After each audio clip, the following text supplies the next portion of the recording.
And we alive. We alive. Sorry for the delay, but we alive. Hello to everybody in here right now. Hello to everyone watching the replay of this live stream.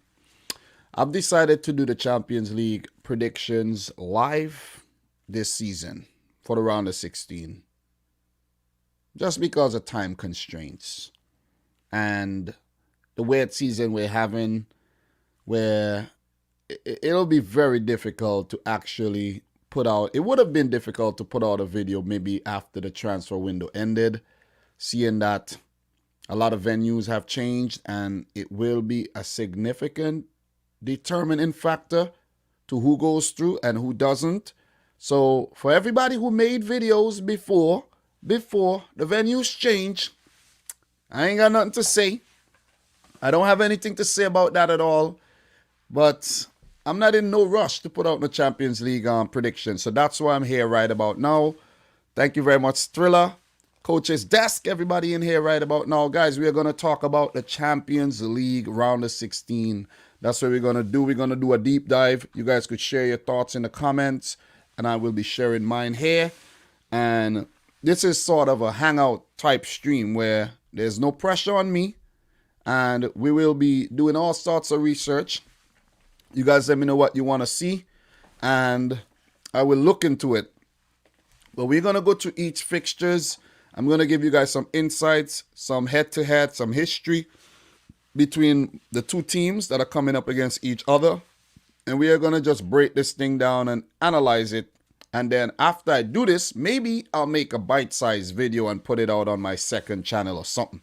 So that's what we're about to do right now on this lovely Thursday morning where it's snowing. I think it's still snowing outside. I have a whole lot of snow to shovel and all of that in the yard, and I'm here right now with you talking football. So it's all about dedication, man. It's all about dedication. To big up to everybody in here right about now. And thank you to Madison and Daddy's World for actually bringing it to my attention that I messed up the thumbnail. I actually did really mess up. I don't know how I put Atalanta versus Bayern and Real Madrid versus Lazio. May have been, my mind may have been somewhere else, and I got to do that over. I didn't even save the template. I got to do that over.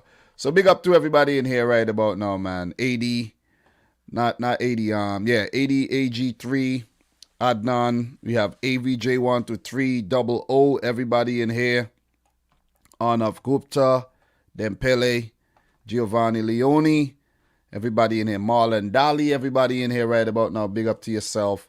And let's get into this. I'll be sharing screens with you during this live stream, and we are going to just take a time and break this thing down. Nothing too crazy, and I'm saying nothing too fancy. You see what I mean? It's live and direct. Don't you guys like live streams? I thought you like live streams, That's the reason why I chose to do it like this, because I'm like, these guys, they like a live stream, and I'm gonna do the live stream for them. So what we're gonna do, guys, we're gonna go back and we're gonna revisit the group stages, and before we actually talk about the round of 16. So we're gonna go back to the group stages. I'm gonna bring up the screen. I'm gonna share the screen with you right about now, and we will look back at the group stages, analyze who went through, who didn't. Man United, and we will actually get on with this show. So sharing the screen with you right now. This is the standings from the group stages, and let me make this a little bigger for you. That's big enough, right, guys? That's big enough. Let me drink some water. All right, so this is the group stages. Finished a while back, and we're now into the round of 16. Bayern Munich top Group A, 6 games played. They won 5, drew 1, picked up 16 points. They are the defending champions, and they look good once again. Not as good as they were last season, but let's see. Let us see. Atletico Madrid, second in their group with 9 points, picked up 3 draws, 2 wins, and a loss. FC Salzburg. Why is it FC Salzburg and not Red Bull Salzburg? Did they change their name? I didn't even know that. So they changed their name, and I could see a logo change here for Salzburg as well. Wow. A logo change and a name change for Salzburg. Interesting. So they placed third, so they will go into the Europa League with 4 points. They have 4 losses, a draw, and a win. Lokomotiv Moscow, they picked up 3 points, so it was a close, run for the third place. They are out of European competitions this season. We're not going to go into individual matches or anything. I'm going to just run through the group phase really, really fast. Real Madrid topped Group B with 10 points. This was a very, very closely fought group. Shakhtar Donetsk really, really caused a stir in this group, as we all could remember. And Real Madrid, very lackluster during the group phase, I must say. Barely made it through. And they played 6, won 3, drew 1, and lost 2. They picked up 10 points. Borussia Mönchengladbach, the team that Man City will face in the round of 16. They played 6. They got 2 wins, 2 draws, and 2 losses. 8 points, and they beat Shakhtar Donetsk on the head-to-head rule simply because they decimated Shakhtar in both legs. And the aforementioned Shakhtar, they placed third with the same record as Borussia Mönchengladbach, but with an inferior head-to-head record. They will go into the Europa League. Last in the group, very, very disappointing, FC Internazionale Milano, better known as Inter Milan. They picked up 6 points in the group with a single win, 3 draws, and 2 L's. So yet another season back in the Champions League, and Inter, they got knocked out. Group C, Manchester City topped it, unbeaten, 16 points. I'm not going to go into the wins and the losses anymore. FC Porto, 13 points in second. Olympiacos placed third with a better head-to-head over Marseille. They will go into the Europa League. And Marseille, who are going through somewhat of a crisis right now, they place last in the group out of European competitions.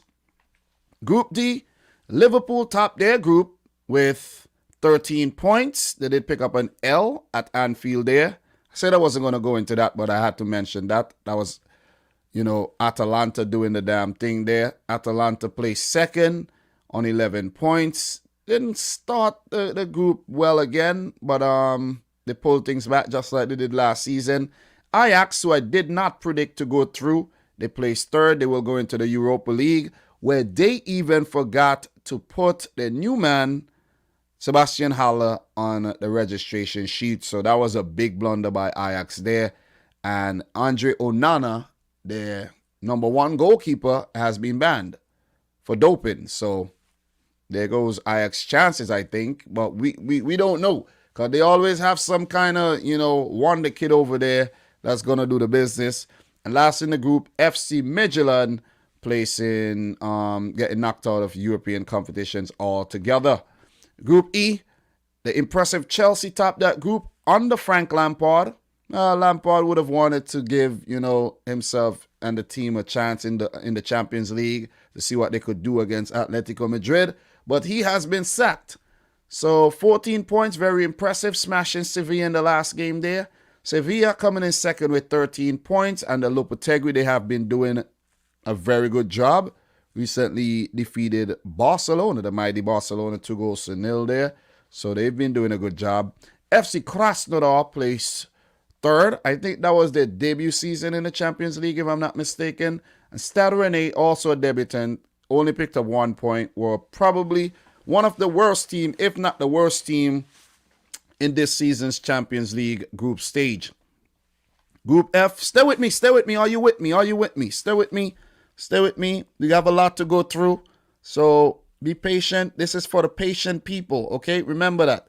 This is not for the people who want a quick fix, for the people who want things to get over with right away. This is not for you. Okay, let me let you know. This is not for you. This ain't for you. So if that's what you're expecting, it ain't for you. It is not for you, okay? I'm going to let you know one time. So let us continue. Group F, Borussia Dortmund topped the group, 13 points. Lazio second with 10. Club Brugge with 8. And FC Zenit with 1 point. They were also one of the worst teams in the group phase. Group G, not J. I saw the Juventus J and it made me say J, You see how the mind works? They picked up 15 points and they had a better head-to-head over Barcelona, who also got 15 points. Dynamo Kiev with 4 and Ferencváros with 1. Also one of the worst teams in the group phase. Group H, Paris Saint-Germain with 12 points. RB Leipzig with 12, with an inferior goal difference, not the goal difference, head-to-head over than Paris Saint-Germain. And Manchester United FC, the Pretenders, the Great Pretenders FC, third, relegated to the Europa League. Oh, man. Crazy, right? Crazy. I thought they were actually going to finish on top of the group the way they started, They really got out of the blocks really, really fast, but it wasn't meant to be, man. Wasn't meant to be. Pretenders FC. Pretenders FC. And I'm not even showing shade or nothing. It's just that Pretenders FC. Okay? And last in the group, Istanbul Başakşehir, who picked up 3 points against the aforementioned Manchester United. And that does it for the group phase. That does it for the group phase. Big up to everybody in here right about now. I will give my opinions on all the things that you're asking right now. What question are you asking? Logan, FC Bayern. He's asking, do you think PSG can beat Barca without Neymar? I will get to that. When I get to that fixture, I'll let you know. But just know it will be an uphill battle without Neymar. Definitely. So Thriller is saying, really enjoyed your watch along during the United versus Leipzig game in Germany. Yeah, that was fun. That was fun. I'm thinking about doing a watch along on Tuesday as well. I haven't yet finalized that.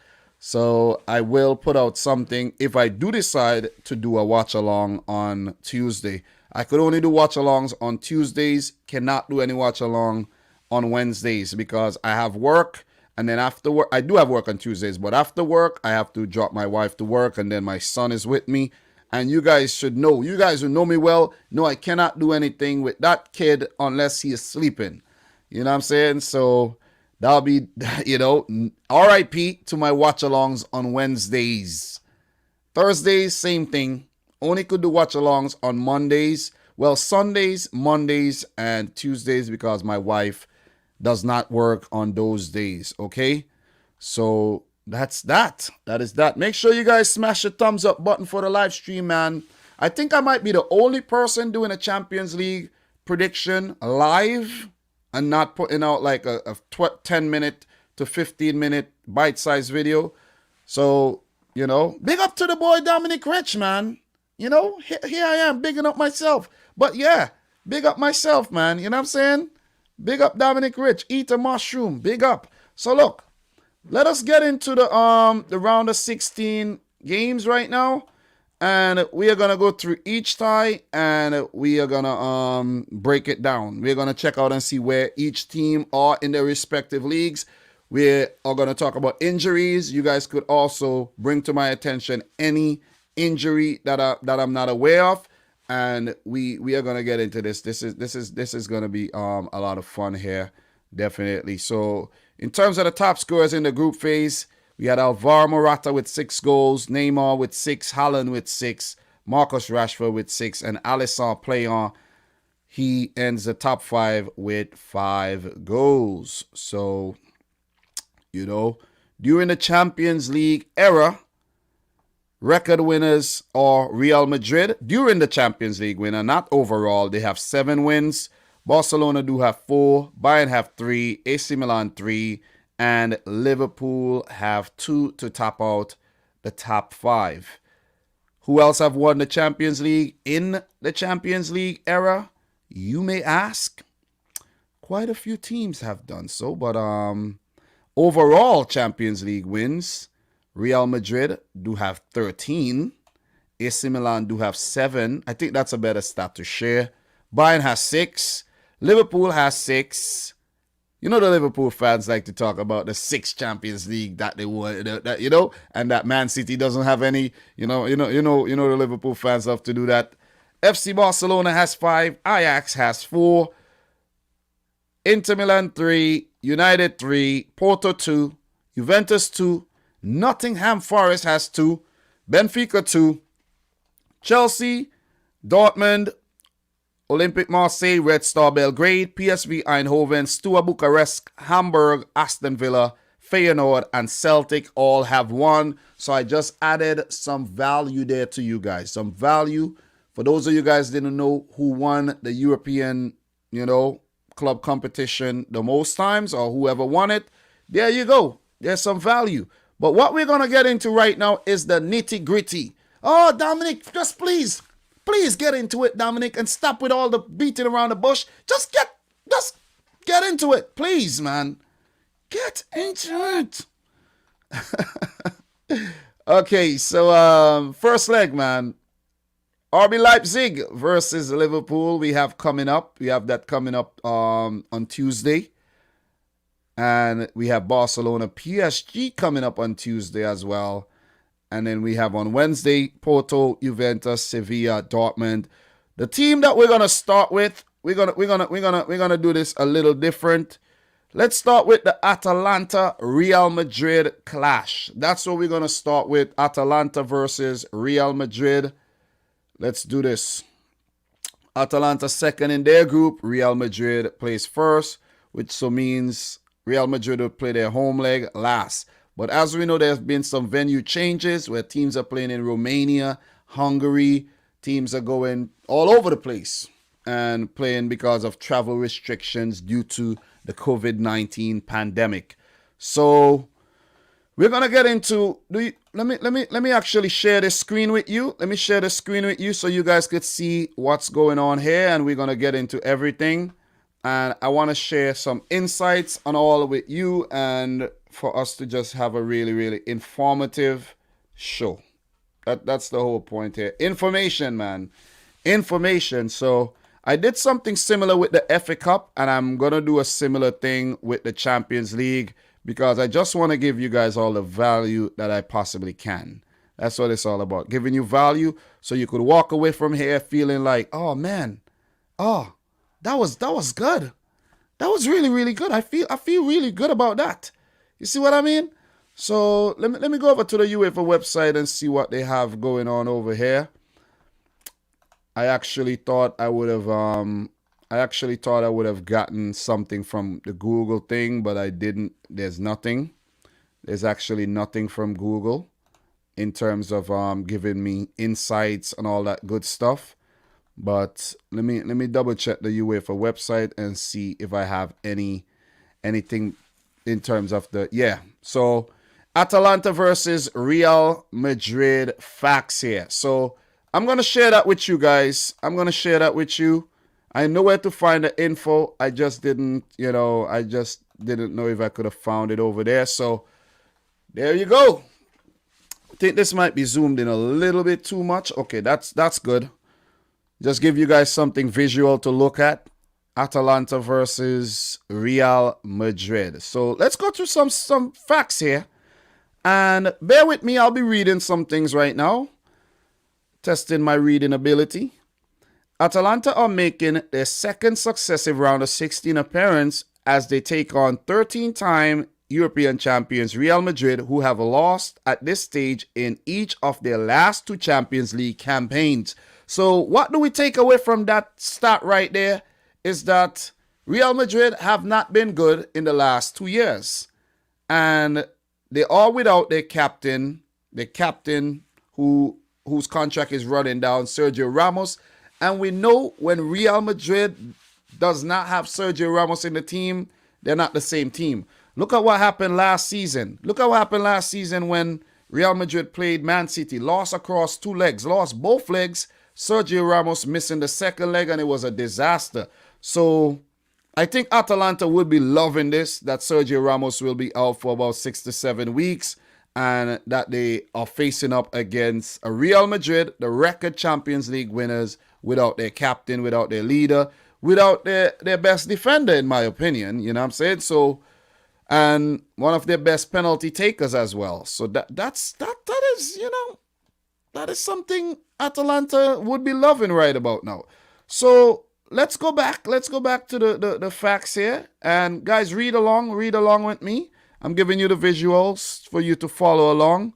Turn your phone in landscape mode and so you could see everything big.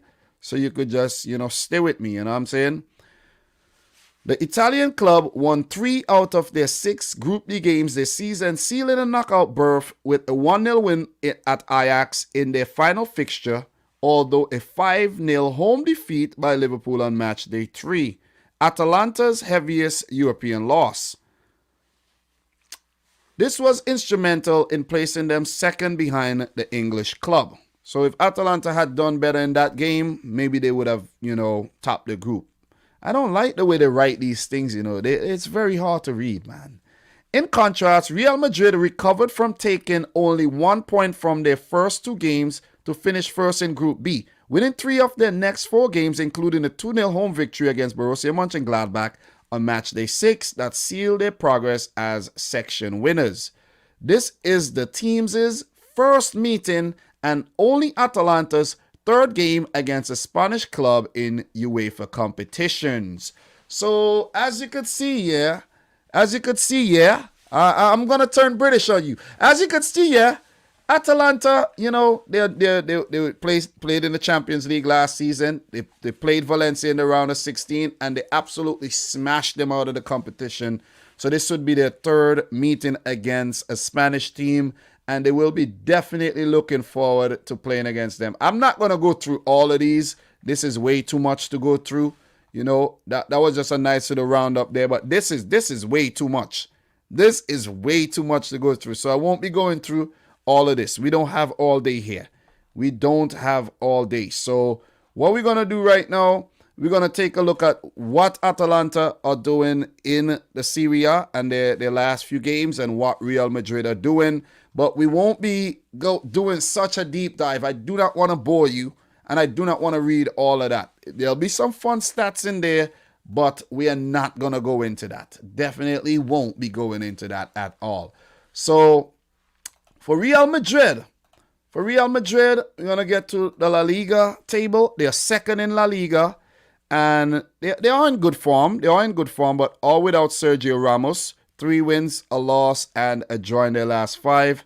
They have 5 points behind league leaders Atletico Madrid, hometown rivals as well, but they have 2 more games played. So Atletico Madrid do have an advantage there, but they are ahead of Barcelona and Sevilla, who are also in the Champions League right about now. So what are you guys saying right now? What are you guys saying? Big up to everybody in here. What are you guys saying? It's always good to check the chat, see what you guys are saying. Dempele is saying, Dominic, you know what messing up big teams nowadays? Big teams are using their past to predict their future, and the new teams are creating their past in the future, if this makes sense. Yeah, I see what you're trying to say. They're using intimidation, basically, while the smaller teams are saying, look, man, we are the future, and we are fighting very, very hard to displace these bigger teams, and that's what's been going on. You can't reign forever. Definitely can't. So I do understand what you're saying there. But big up to everybody in here, though. Big up to everybody in here. And Barkley, I will get to you, bro. I will get to you. I plan to do that in a separate video. I don't, you don't need to keep spamming that in the chat. Please do not spam. I will get to that one. So in terms of Atalanta and how they're currently doing in the Italian league, let's check them out. Atalanta, not the best. They're not doing the best. They're not doing too bad either, but they're 7th in the league on 37 points. And that is 12 points off the top team, AC Milan.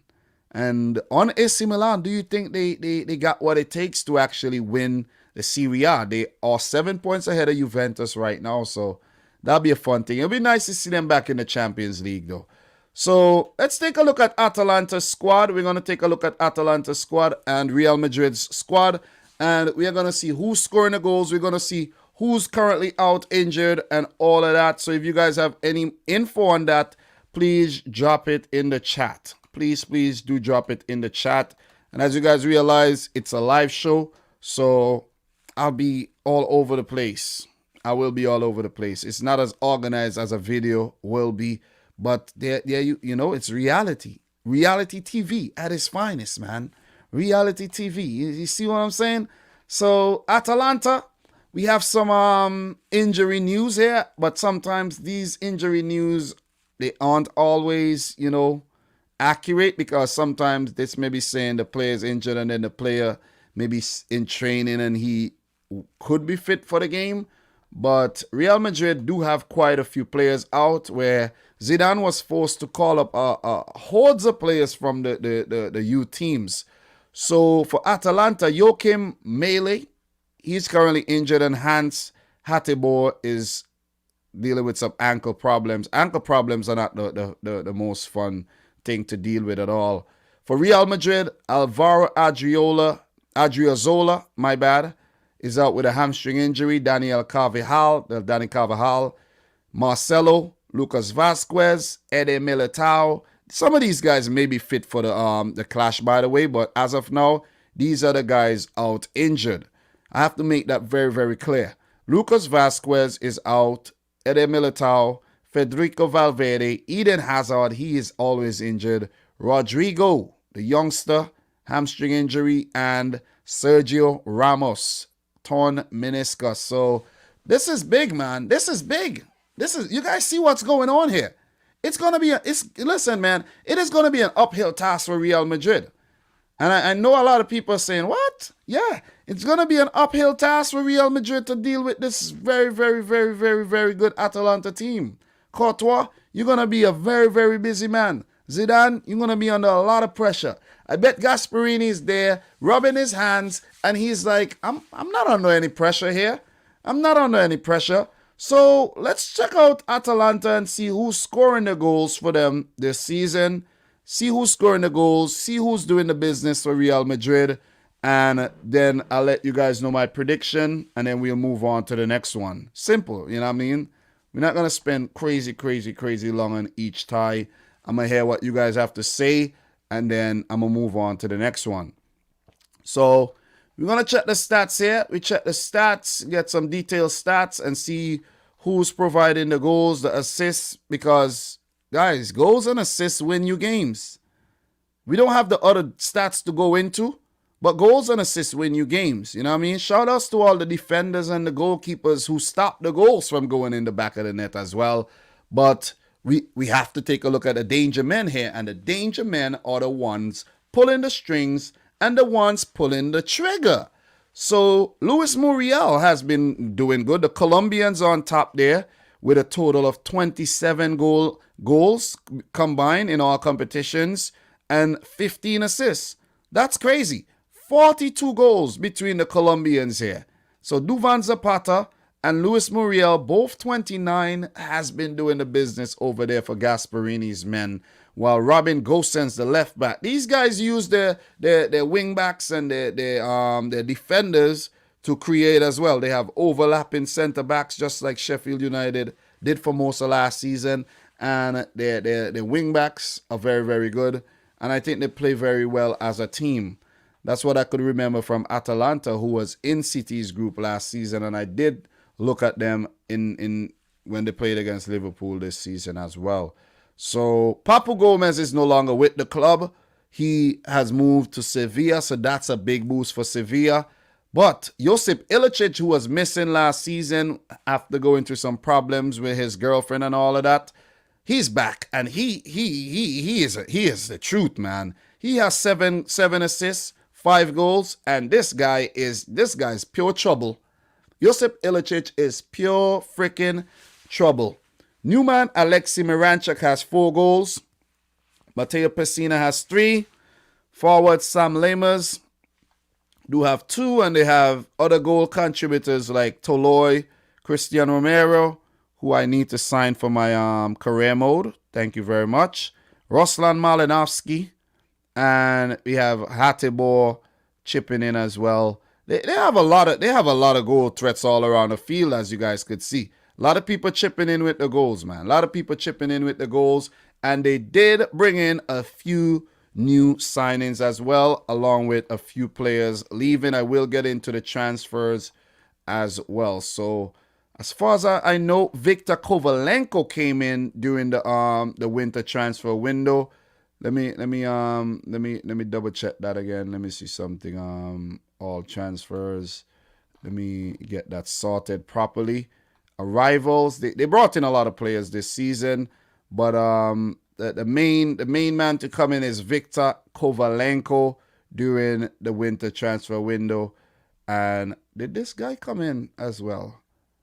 I think, but Viktor Kovalenko was the main man to come in. I don't think anybody joined Real Madrid during the winter. They didn't do any type of business.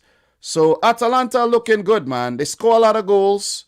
They also let in quite a few, but they score a lot of goals, and they definitely will be a threat to Real Madrid.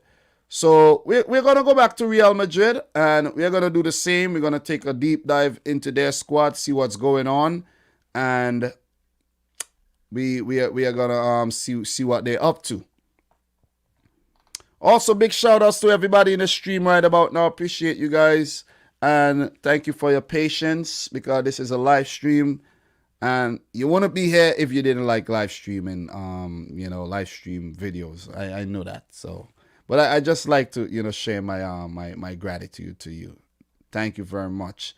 So let's take a look at the stats here. Let's just take a quick look at the stats and see who's doing the business, because I know some of you guys would want to know. I've already shared with you where they are in their respective leagues, how they did in the group phase already, and now they meet each other. We're talking about who's doing what at the club. So let's take a look at what Thibaut Courtois has been doing. Take a look at Courtois, because that is also very important for Courtois, who, in terms of his clean sheets and all of that. So for Courtois, 22 appearances, he only has 9 clean sheets, 19 goals conceded. Not bad. Maybe like 5 more clean sheets would have been better, but not bad at all. Not bad considering that Real Madrid aren't really, on top of the league or anything. You're going to look for Atletico Madrid to have more clean sheets. So in terms of goals, though, Karim Benzema remains a threat to all defenses across Europe. He has 16 goals and 5 assists. But if you look across and see who's actually helping out Benzema, not a lot of guys. You see what I'm saying? And some of these guys are actually injured. Ramos, Valverde, Hazard, all with 3 goals. They're injured and they are doubts for the clash. Vinicius has 3 goals, 4 assists. Luka Modric has 4 goals. Casemiro has 5. And these guys are midfielders, so the forwards need to step up. They need to step up. Varane, Asensio needs to step up. He has fallen off the boil a bit. Lucas Vazquez is injured.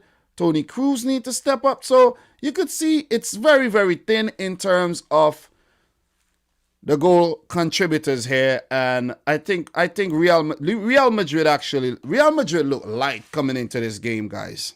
They look really, really light. They look light. So we're getting to the point where we're going to share our predictions across 2 legs. Who do you guys think are going to go through? Atalanta or Real Madrid without their captain, Sergio Ramos? So I've made up my mind. Who I think is going to go through. Should I share a score prediction with you? I don't know. But across two legs, who do you think is going to make it through, guys? Who you guys think is going to make it through? So Samuel S. is saying Real Madrid will go through. Guys, remember, this is an interactive show, so I want you guys to share your predictions with me. Share your predictions. Talk to me if you have a great point. Please let me know. Remember, a super chat would always help your comment to get noticed if I missed it. Just remember that. And for the members, like Thriller from Manila, who is in here right now, definitely won't miss anything from him. So consider becoming a member of the channel as well if you appreciate the content I put out on a daily and weekly basis. So Thriller is saying prediction Atalanta to advance on away goals, 2-2 on aggregate. Nice. We have Airslayer saying a 4-1 Real Madrid over 2 legs. Gervais, Atalanta 2-1. What else we got here? Mustafa is saying Madrid. Mustafa, remember what you said about Liverpool versus City, bro? Remember that? Do you remember? Atalanta without Gomez? I don't think so. Atalanta 2, Real Madrid 3. That's also a very, very important point, Martin Kolev. Gomez was the orchestrator, man. He was the puppeteer. Call him Geppetto. He was a puppeteer over there for Atalanta. He pulled the strings.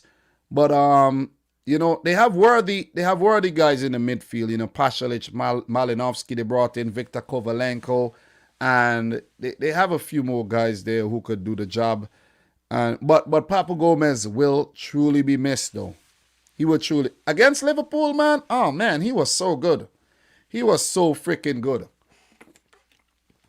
So that's a that's not a good point. That's a great point. That is a great point. So we have who else we have sharing predictions here? Gotta get to the predictions. Alex is saying Atalanta 2. VAR Madrid. Funny. VAR Madrid 0. We have Giga Karun, man. Big up to you. Thanks for subscribing to my other channel, More Dominic Rich FC. Guys, make sure you check that channel out, where I'll be sharing different types of things over there. I won't be doing the same thing that I do here over there. Just remember that. So subscribe. That's just a small plug. Jersey Boy saying 1-1 in the first leg and 3-1 to Real Madrid, which means he's predicting Real Madrid to go through. FC bankrupt Lona. Atalanta 6-4 in aggregate, beating La Liga minnows just barely. Real beating La Liga minnows. What? Oh, aggregate. What? I don't understand. I really don't understand. Kevin Morris, you remember the last time City and Bayern play, we won? Okay, you're not talking to me. We're not even talking about that. But we have Doug saying I fancy Atalanta to go through. And we have, who else we have here making comments, though? A lot of comments going over my head here. All right, so that's it in terms of the comments. In my opinion, guys, I think we're going to see an upset here. I think Atalanta is going to beat Real Madrid across 2 legs. I don't know how they're going to do it, but I'm predicting them to beat Real Madrid across 2 legs. I think the void left by Sergio Ramos will be too much of a big void, and Atalanta are just going to tear them apart. Duvan Zapata, Muriel, Ilicic, they're just going to rip them to shreds. Pasalic, all these guys are goal threats. Ruslan Malinovsky, goal threat. Alexi Miranchuk, goal threat. They're going to rip Real Madrid apart. I was not convinced with Real Madrid in the group phase. They barely got through. They barely scraped through. You see what I mean? While for Atalanta, they were very, very convincing, man, against a Liverpool and Ajax and Midtjylland. For Real Madrid, I was not convinced one bit, and I think they were very, very lucky to make it through. Benzema will be a threat, but Benzema can't do it on his own. It's across 2 legs. I just think they're struggling with injuries right about now. They're struggling hard with injuries, and that will be the determining factor. Minus Papu Gomez, I still think Atalanta could do the business. I really still think they could do the business. So I'm going for Atalanta here. I am going for Atalanta to go through. So Atalanta is my pick. Thanks to everybody who shared theirs. And we will move on. We will move on. So, yeah, thanks. Appreciate it. So, Placharo, how far you got Atletico Madrid making it? Bro, I'll get to that. I'll get to Atletico Madrid, but I can't be jumping all over the place like that in terms of, you know, sharing out predictions earlier than I should. We haven't even got to Atalanta yet. You see what I mean? So, I'm not going to go just jumping out and sharing predictions about Atalanta. So, the next team, let's talk about let's talk about Chelsea, Atletico Madrid. Chelsea versus Atletico Madrid. Atletico Madrid have been, very impressive in the Champions League during the 2000s, reaching the Champions League final on a few occasions without winning it. But it's gonna be a tough one. It is gonna be a tough one. So what I'm gonna do right now, guys, I'm gonna share the screen with you, and we're gonna talk about Atletico Madrid versus Chelsea. These teams have history. We'll go through a little head-to-head, and I'm gonna read out a few things. So UEFA is able to officially confirm that the UEFA Champions League round of 16 first leg match between Atletico Madrid and Chelsea will now be played at Arena Națională in Bucharest. That's Romania. The date of the match, 23rd February 2021, and the kickoff time, 2100 Central European Time, will be the same. UEFA would like to express its gratitude to Club Atlético de Madrid and Chelsea for their support and close cooperation, as well as the Romanian Football Federation for their assistance and agreeing to stage the match. Of course, there's going to be some money passed around. They're not just saying, hey, you know what? You could use our stadium for free, Nah, you see what I mean? So, there you go. So, in terms of head-to-head, we have some head-to-head here between Chelsea and Atletico Madrid. All right, so I'm going to click this because this right here is very, very, very confusing. Head-to-head, 3 draws, 2 wins for Chelsea, and 1 win for Atletico Madrid. So they have met each other on 6 different occasions. Chelsea scoring 10, Atleti scoring 7, with Griezmann being the all-time top scorer and Didier Drogba being the all-time top scorer in the Champions League.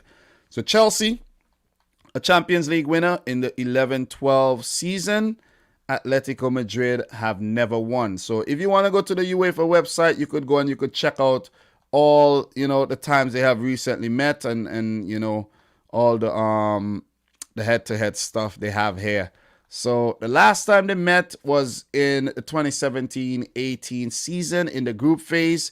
Chelsea won the first match 2-1.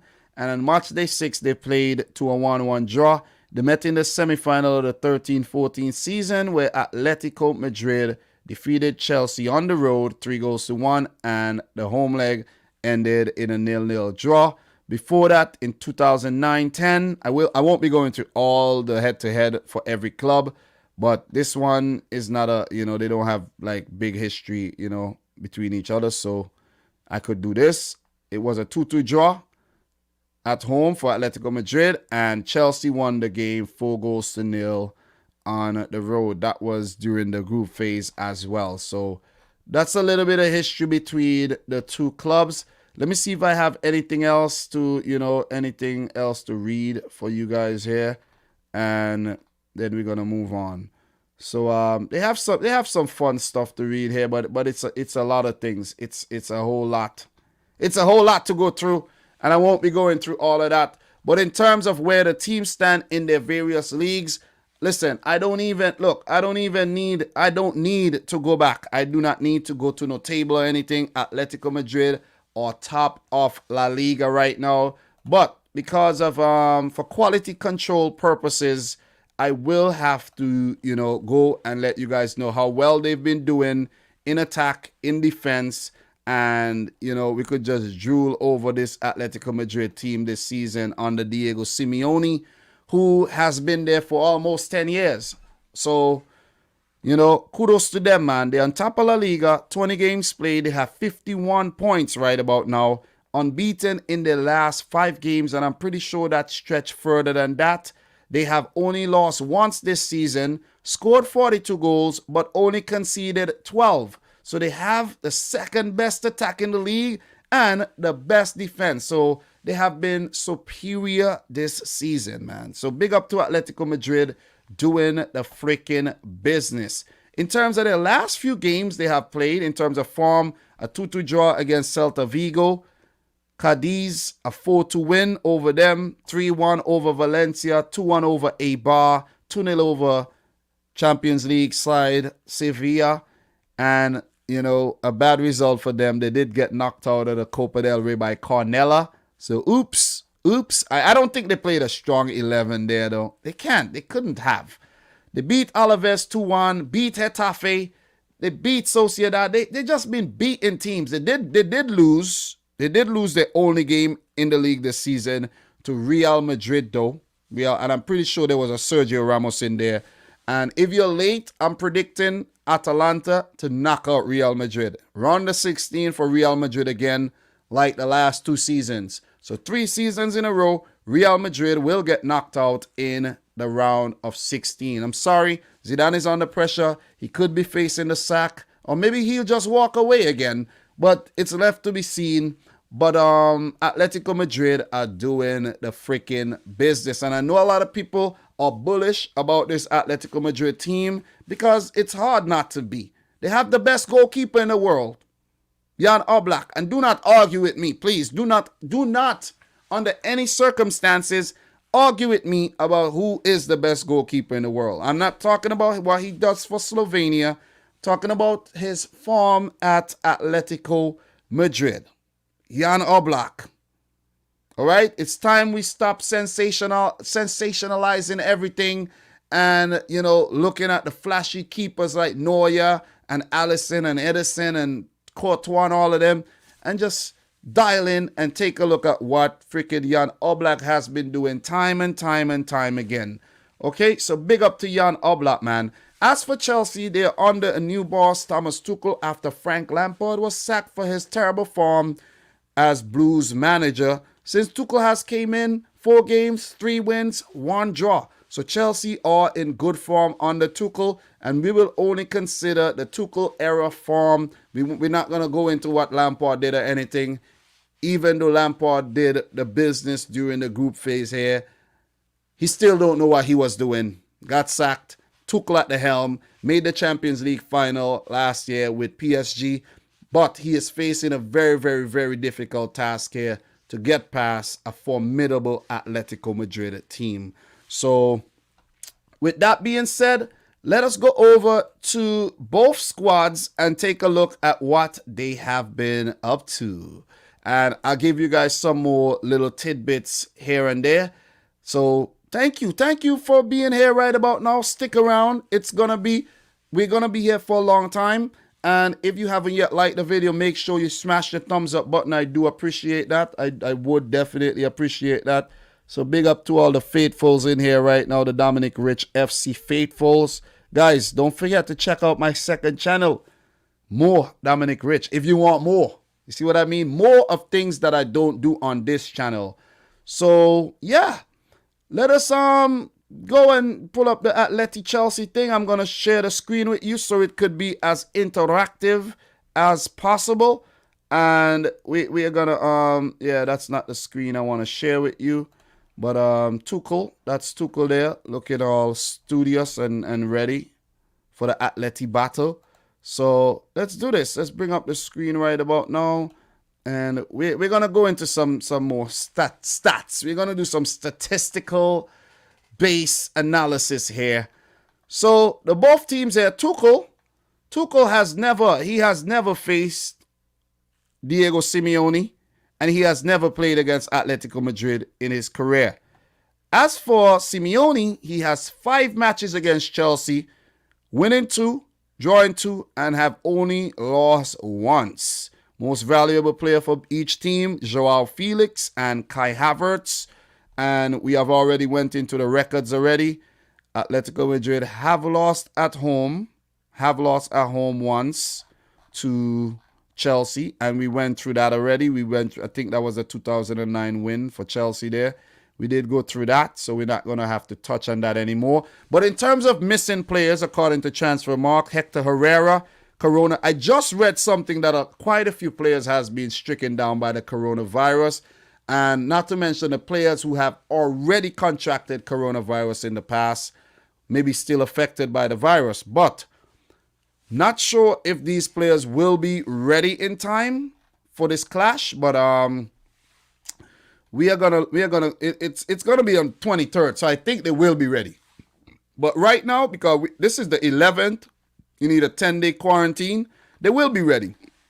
So who's ever out for coronavirus most likely will be ready barring any, long-term effects from the virus. Hector Herrera, Thomas Lemar, Musa Dembele, Mario Hermoso, and Joao Felix, all with coronavirus. While for Chelsea, they're only struggling with Thiago Silva, who stretched his thigh in the last game that Chelsea played there. Tried to win a ball. I think that was a previous game that Chelsea played. Tried to win a ball and stretched out his leg and, pulled up there. So he'll be a big miss if he's not able to play against Atletico Madrid here. So we're going to go into who has been doing what over Atletico Madrid and who has been doing what at Chelsea in terms of the goal scoring, the assists, and all that good stuff. But let's take a look at what Jan Oblak has been up to in goal. 11 clean sheets, so 2 more than what Courtois is doing, so not bad, but 12 goals conceded. Only 12 goals conceded, which is one of the most important stats, and I'm pretty sure he pulled off a whole lot of saves in between there. Even though they have a solid defense, I know Oblak has pulled off a lot of saves in between there. For the Champions League, only 8 goals. Well, they didn't do the best in the group phase, but he only got 2 clean sheets. But, in La Liga, he has been in really, really good form. So he has played 100% of the minutes here in La Liga and in the Champions League. So no other goalkeeper to really go and look at here. So this is going to be a big one. This is going to be a huge, huge factor. Kieran Trippier is also banned for his involvement in some betting scandal. Tipped off somebody to the fact that he was going to move to Atletico Madrid. And you can't be doing that, man. You cannot be doing that. You see what I mean? That is definitely cheating. You can't be doing that. You know what I'm saying? You can't. So let's go into the squad right about now. Appreciate everybody who's in here right now. Make sure you smash the thumbs up button. Remember, you're in here because you like live streams and you like this type of content. It's reality TV. I make mistakes live. You see that I'm human in the flesh and I'm not cutting and chopping and editing everything. And there's value in that as well. There's definitely value in that. And I'm taking the time out to do this live, okay? Do it live for you so you could get all the facts and all the stats. So this is what Atletico Madrid has been doing this season. Luis Suarez. Let us talk a bit about what Luis Suarez has done since he went to Atletico Madrid from Barcelona. This could have been the dumbest thing any club could have done by getting rid of Suarez while he was still doing very well. He wasn't that bad at Barcelona. You know what I'm saying? If you look back at what he's done at Barcelona, a legendary player at Barcelona. And the way he left, sad, man. Simply sad, and it's just, ungrateful on behalf of the Barcelona hierarchy over there. And you see what's going on with Lionel Messi right about now. He's under a lot of pressure. They just got knocked out of the cup yesterday and all. So Barcelona, under Koeman has not really done well. He could be under a lot of pressure too. Maybe he's not. But, presidential elections to come up and all. It's just been a crisis. Bankruptcy and all. Bankrupt Lona, as, you guys are naming yourselves and all. So it's a tough time. It is a tough time for Barcelona right about now. It is a tough time. You see what I mean? So I need to actually make this a little bigger for you. It's kind of small so you guys could see exactly what is going on there. But I just want to make this as interactive as possible so you could see some faces if you don't know how the players look or anything. You see the flags, where they're from and all. So a lot of information there. So Luis Suarez currently 34 and he has 21 games all season. 16 goals, man. 16 goals. This is crazy. 16 goals in 21 games, 2 assists. This is some great form. This is some great form, man. So big up to Suarez doing the business. He's a threat. Joao Felix has been doing well this season with 9 goals, 5 assists. Marcos Llorente, the freaking Liverpool destroyer, has 7 goals and 7 assists. Angel Correa has 3 goals, but he has 9. He leads the assist charts with 9. Cutting over from the wings, blasting the ball over. Yannick Carrasco, he has done well since he came back from China. I'm so glad he did. 3 goals, 5 assists. Thomas Lemar, Mario Hermoso from the back as well has contributed. Saul Niguez, Diego Costa is no longer with the club, and the ever-present Koke is also there. Jose Maria Jimenez is at the back as well with Felipe. The squad looks good, man. Renan Lodi swashbuckling up and down the left flank. This team is gonna be hard to contend with. You know, the addition of Jeffrey Kondogbia as well. Look, man, Moussa Dembele brought in. Look, man, Chelsea. All I'm gonna say right now for Chelsea is good luck. Good luck, Chelsea. Good luck, Chelsea, because it's gonna be very, very difficult. It is gonna be very, very difficult to get past this team, man. It is going to be tough. It is going to be tough to get past this team. It is going to be really, really tough, man. Wow. It is going to be hard. It is going to be hard. Moment of silence. Moment of silence for Chelsea here. Moment of silence for Chelsea. Big up to all the Chelsea fans in the house too. But a moment of silence to you guys, man. Seriously, man. Moment of silence. Let's take a moment of silence. Let's take a moment of silence. Oh, man. So this game will be played at the Wanda Metropolitano. But the second leg, right, will be played in Steaua Bucharest. So the Bucharest, I don't know if that's a Steaua Bucharest, but that will be played in Romania from what we know. Because, you know, traveling to England is a no-no right now. So yeah, let's talk about Chelsea really quick and then move on to the next one. We have a lot to go through, so let me stop lingering. We have a lot of things to talk about, okay, and I need to get a move on. So Chelsea brought in a new goalkeeper, Edward Mendy. Kepa is also there, and Thomas Tuchel is saying that Kepa would have a clean slate under him. So Mendy, since he came in, has already kept 10 clean sheets, which is very, very impressive, but has conceded 15 goals. In the Champions League, I think he did play for Rennes at one time. And let me double check and make sure and see. No, for Chelsea he did play. For Rennes, he did, wait. Yeah. He did play for Chelsea. He did play for Chelsea against his old team, Rennes. Alfred Gomez was the goalkeeper for Rennes. So that deal was done before the Champions League started. Ooh. Seems like it happened so long ago, you know what I mean? But yeah, Edward Mendy has done a great job since he joined Chelsea. Let's take a look at who's scoring the goals, man, and who's doing what. I know Giroud has been very good in the Champions League, so let us see if Thomas Tuchel will go in with Giroud or whether he will go in with a Tammy Abraham or even Timo Werner. Let's see what he'll do. It's going to be a headache. It's going to be a conundrum to pick the best possible 11 to beat this Atletico Madrid team across two legs. But they have a lot of goal threats, man. Callum Hudson-Odoi, Hakim Ziyech, and so on and so on. You know what I mean? It's Kai Havertz, Mason Mount. A lot of goal threats in the team. So in terms of goals scored this season, let's take a look. Let's take a deep dive. Tammy Abraham has 11, 6 assists. Timo Werner has 9 assists and 9 goals. I think he needs to score a lot more goals for Chelsea. That's why they brought him in. But decent stats. 31 appearances in all competitions, 9 goals. It is not good. You need to up your goal tally. But let's see how he do under Thomas Tuchel, though. Let us see. Both speak German. Olivier Giroud, 9 goals. 4 of these goals coming in one game against Sevilla. Big up to Giroud. Jorginho has 6, and I'm pretty sure most of those are from the penalty spot. He does have an assist. Kai Havertz with 6 assists, 5 goals in all comps. Callum Hudson-Odoi with 5 goals and 4 assists in all comps. Mason Mount 6-4. Kurt Zouma with 4 from the back, but haven't really been featuring in Thomas Tuchel's teams. Ben Chilwell has been contributing as well.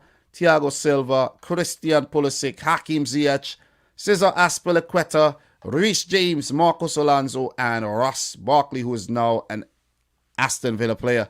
Look, man, look. Look, we've analyzed. We've went through a lot of things. What do you guys have to say about these two teams? Anything else to add? Anything else to add about these two teams right about now? Because it is, to me, it's not a very, very difficult tie to analyze. It's not a very difficult tie to predict. And I've already made up my mind who I think is actually going to win this tie. But I want to hear what you guys have to say.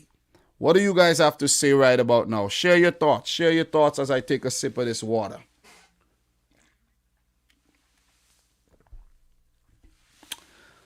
All right.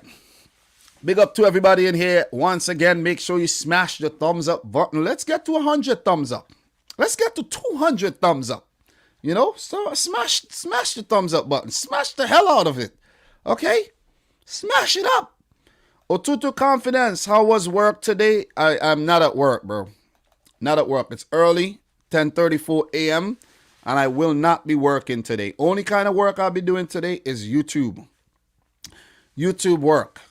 So, Thriller, prediction, Atletico to advance on pens. 1-1 and aggregate across two legs. Gonna be a very cagey two legs. Ooh, solid prediction. Solid prediction. Air Slayer, 4-0 on aggregate to Atletico Madrid. Want Nikolev, 4-0 for Atletico Madrid. Chelsea, sorry. Ibrook is asking, how did Simeone play against Dortmund? You tell me, bro. You tell me. What are you trying to say? We did establish that, you know, All Blacks shipped 8 goals in the group stages. So, you know what I mean? But that's Dortmund. Are you going to judge what a team do against Dortmund to decide what they're going to do against you, Chelsea? Dortmund? Really? Come on. Come on, Chelsea fan. Stop it. Please stop it. I beg you. Stop it. Stop it. So, Fabio, what game you on right now for the predictions? We are on Atletico versus Chelsea. So, my nans got bunions. Oh, 5-6 on aggregate to Chelsea. AD, 3-1 to Atletico Madrid. Who else we have here? Who else we got here in terms of prediction? Leon, 5-3-1 to Atletico Madrid. Next, 4-1 to Atletico Madrid. Milan will win. Oh, boy. Come on. Out of context here. Out of context. Out of context. Giga Karun, I think Atletico 2-0. First leg and then 1-1. And what we got here? My boy Giga Karun is from Slovenia too, so he will definitely predict Atletico to go through. Not because you're from Slovenia, but still, you know. Yeah. Just the Tuchel system, fam. You're not getting the comparison. Well, look. You're talking Palmer. Bro, you may remember Atletico played against Dortmund some time back. I might not remember that because I'm processing way more information than you have been. I'm not gonna remember he played against Tuchel at Dortmund. Like, that is irrelevant to me. That is irrelevant to me. You see what I mean? So, what are you trying to say? That Tuchel has the same system then as he has now? That's what you're trying to say? I doubt. I absolutely doubt it's the same exact style and system. If a manager has one style and one system all the time, he'll be easy to figure out. You see what I mean? And this is a different team with different personnel. So, I rest my point. Oh, Tuchel didn't manage. No, but I'm just saying. I can't remember everything. I don't know what Palmer is trying to say. I really don't know what he's trying to say. I don't know what you're trying to say, bro. But Chelsea would not get past Atletico Madrid. The Champions League ends in the round of 16 for Chelsea, in my humble opinion. And if there's Chelsea fans out here thinking that they're going to get past Atletico Madrid, you could think again. Think again. It ain't happening. You have to actually hope that this coronavirus thing really affect the team, and then they come out and they just out of breath and they can't defend. That's your only chance. I know Chelsea have some good players, but Atletico Madrid have been very, very good this season. And I'm leaning towards an Atletico Madrid. I'm leaning towards an Atletico Madrid win. Chelsea won't be at home for any of these ones, right? They'll be playing in Romania, right? So they're not going through. Chelsea's not going through.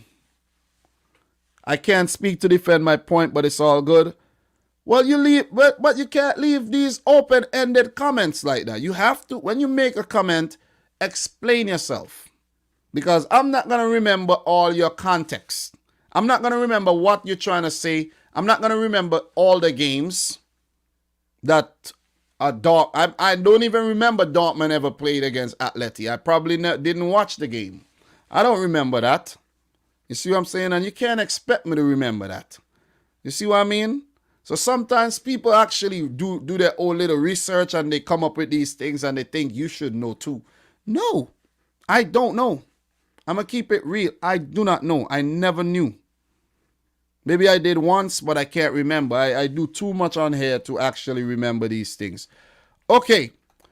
You're saying we established that these managers haven't played each other. Okay. Yeah, you're right about that. You're right about that. But that I thought that you were trying to bring up something like that. That's my bad. You said it's hard to analyze, so I'm helping you to analyze it. We can only compare style of play. Oh boy. We're not gonna get complicated here. We're not gonna get complicated here. We are not gonna get complicated here. Okay, so wait, transfer marked. I don't think they have updated their stuff as yet.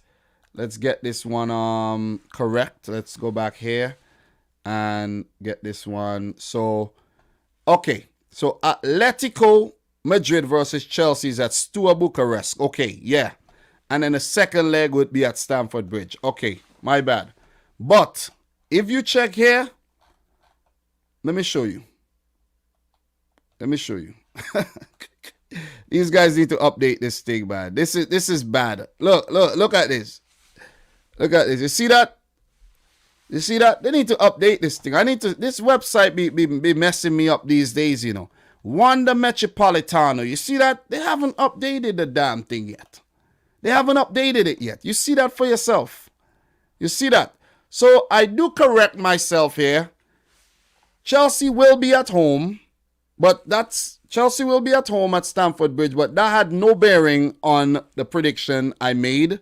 They will be at home at Stamford Bridge. Atletico will be away to Steaua Bucharest. Well, at home, that will be their home leg, Steaua Bucharest. I know people are probably watching and be like, oh, God, this guy Dominic is messing this whole thing up. That's why we're live, so we could correct ourselves. If I did this as a video, I couldn't go back in the video that I pre-recorded and correct myself. So I do apologize for that one. And I have to be very, very careful with this website in terms of using certain information. They have very good information, but for this is not the right information right there. It is not. So my bad.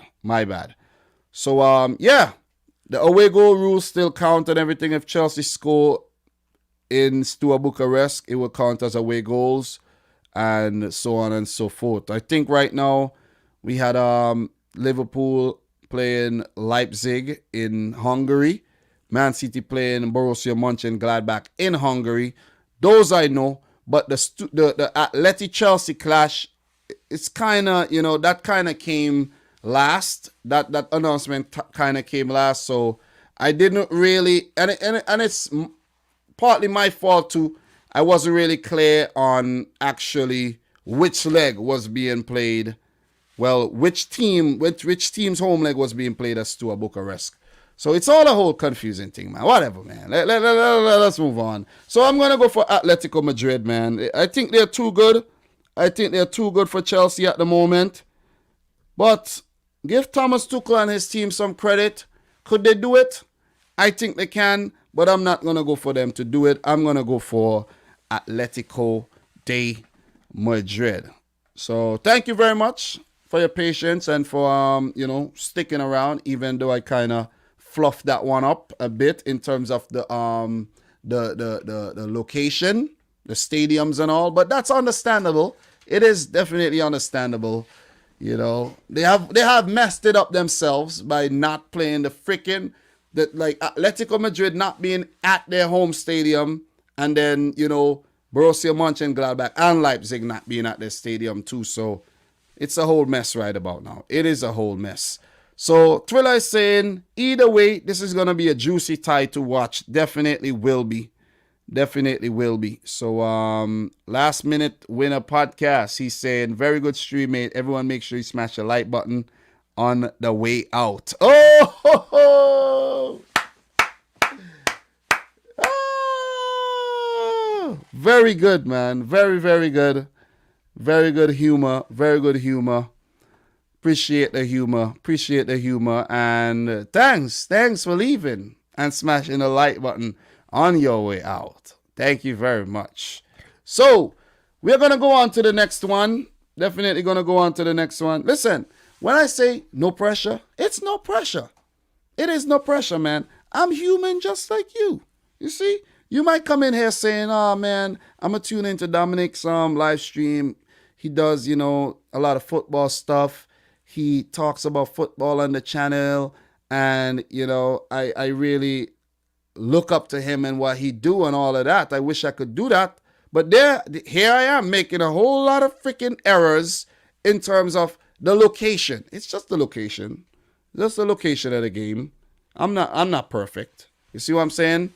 I'm not perfect. You see what I mean? I'm not perfect. So the last minute winner podcast, you got jokes. I appreciate the jokes as well. Definitely appreciate the jokes.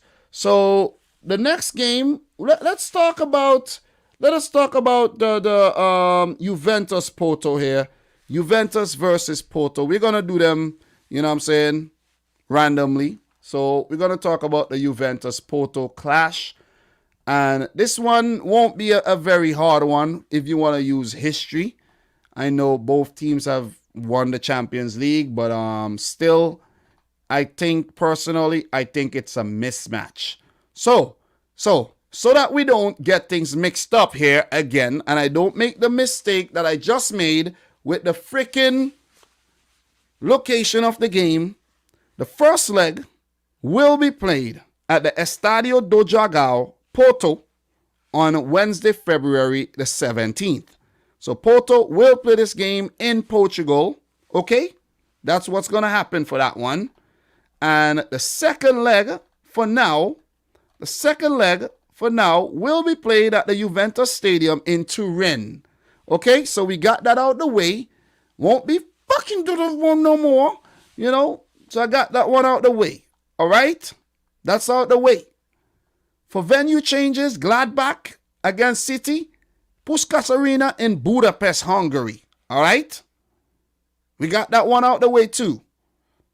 Atletico Madrid will play Chelsea at Arena Națională Bucharest. Okay, so those are some of the venue changes, along with the Leipzig versus Liverpool that will be also played at the Puskás Arena. And those are the ones that we have for now. Everything else will remain the same.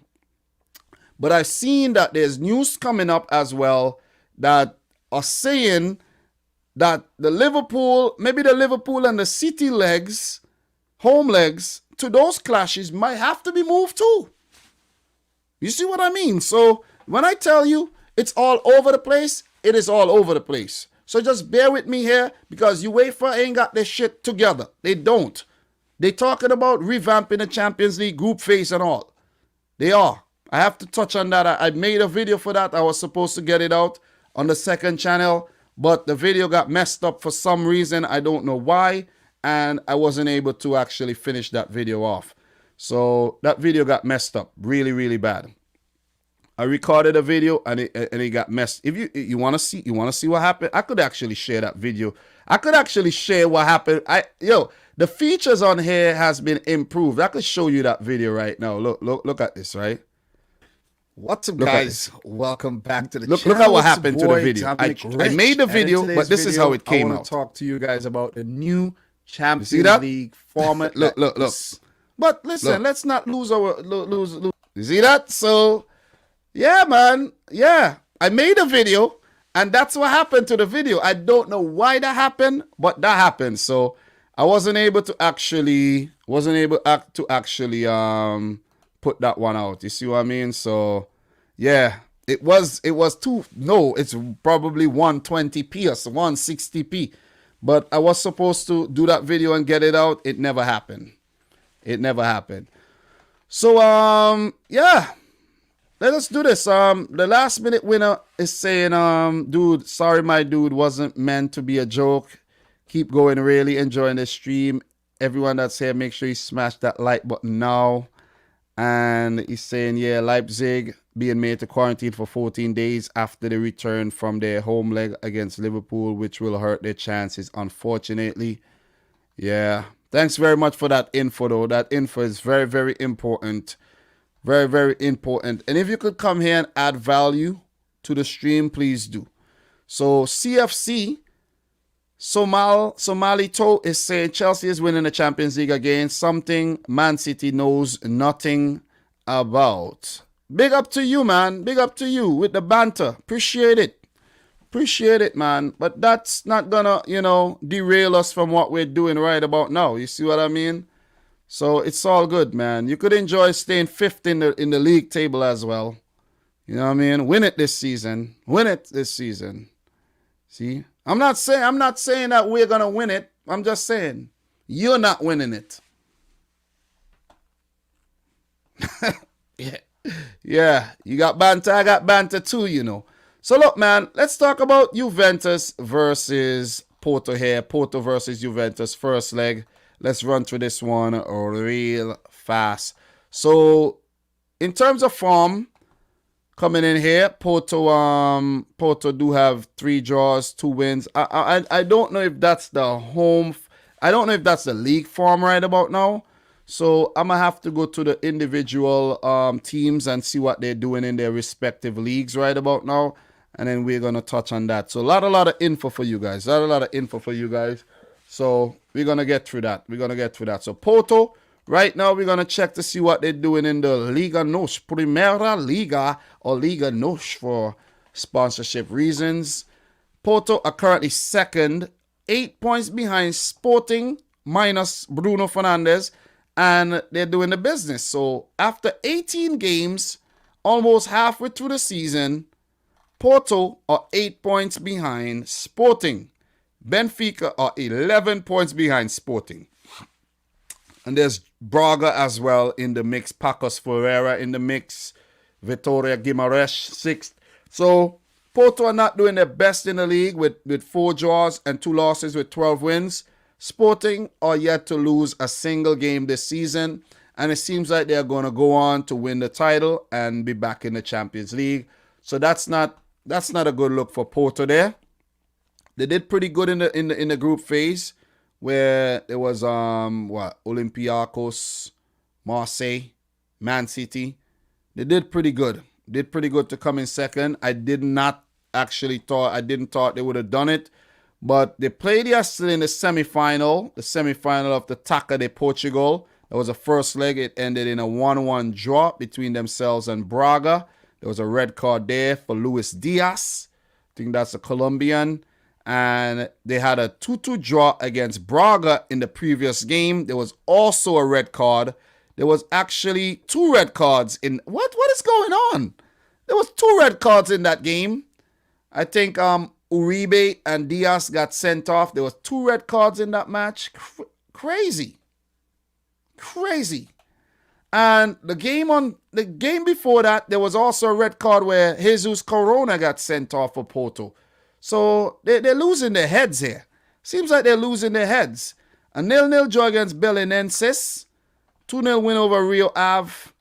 2-0 win over Gil Vicente in the Taça de Portugal. 1-0 over Farense. And they lost to Taça da Liga. They lost to Sporting. Due to Benfica, they have not been in the best of forms, really.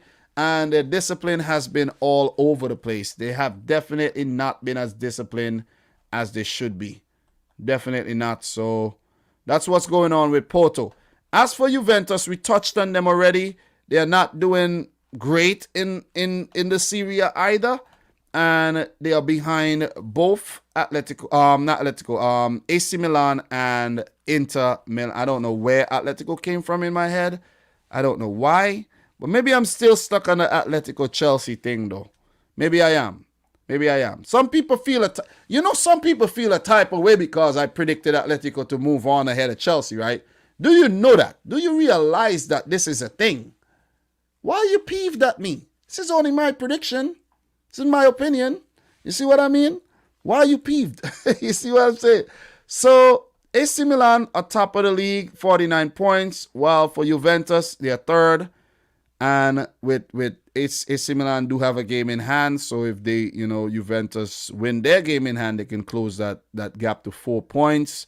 They have 42 points, so they're not doing their best, but they're still doing the business, and they still have the threat.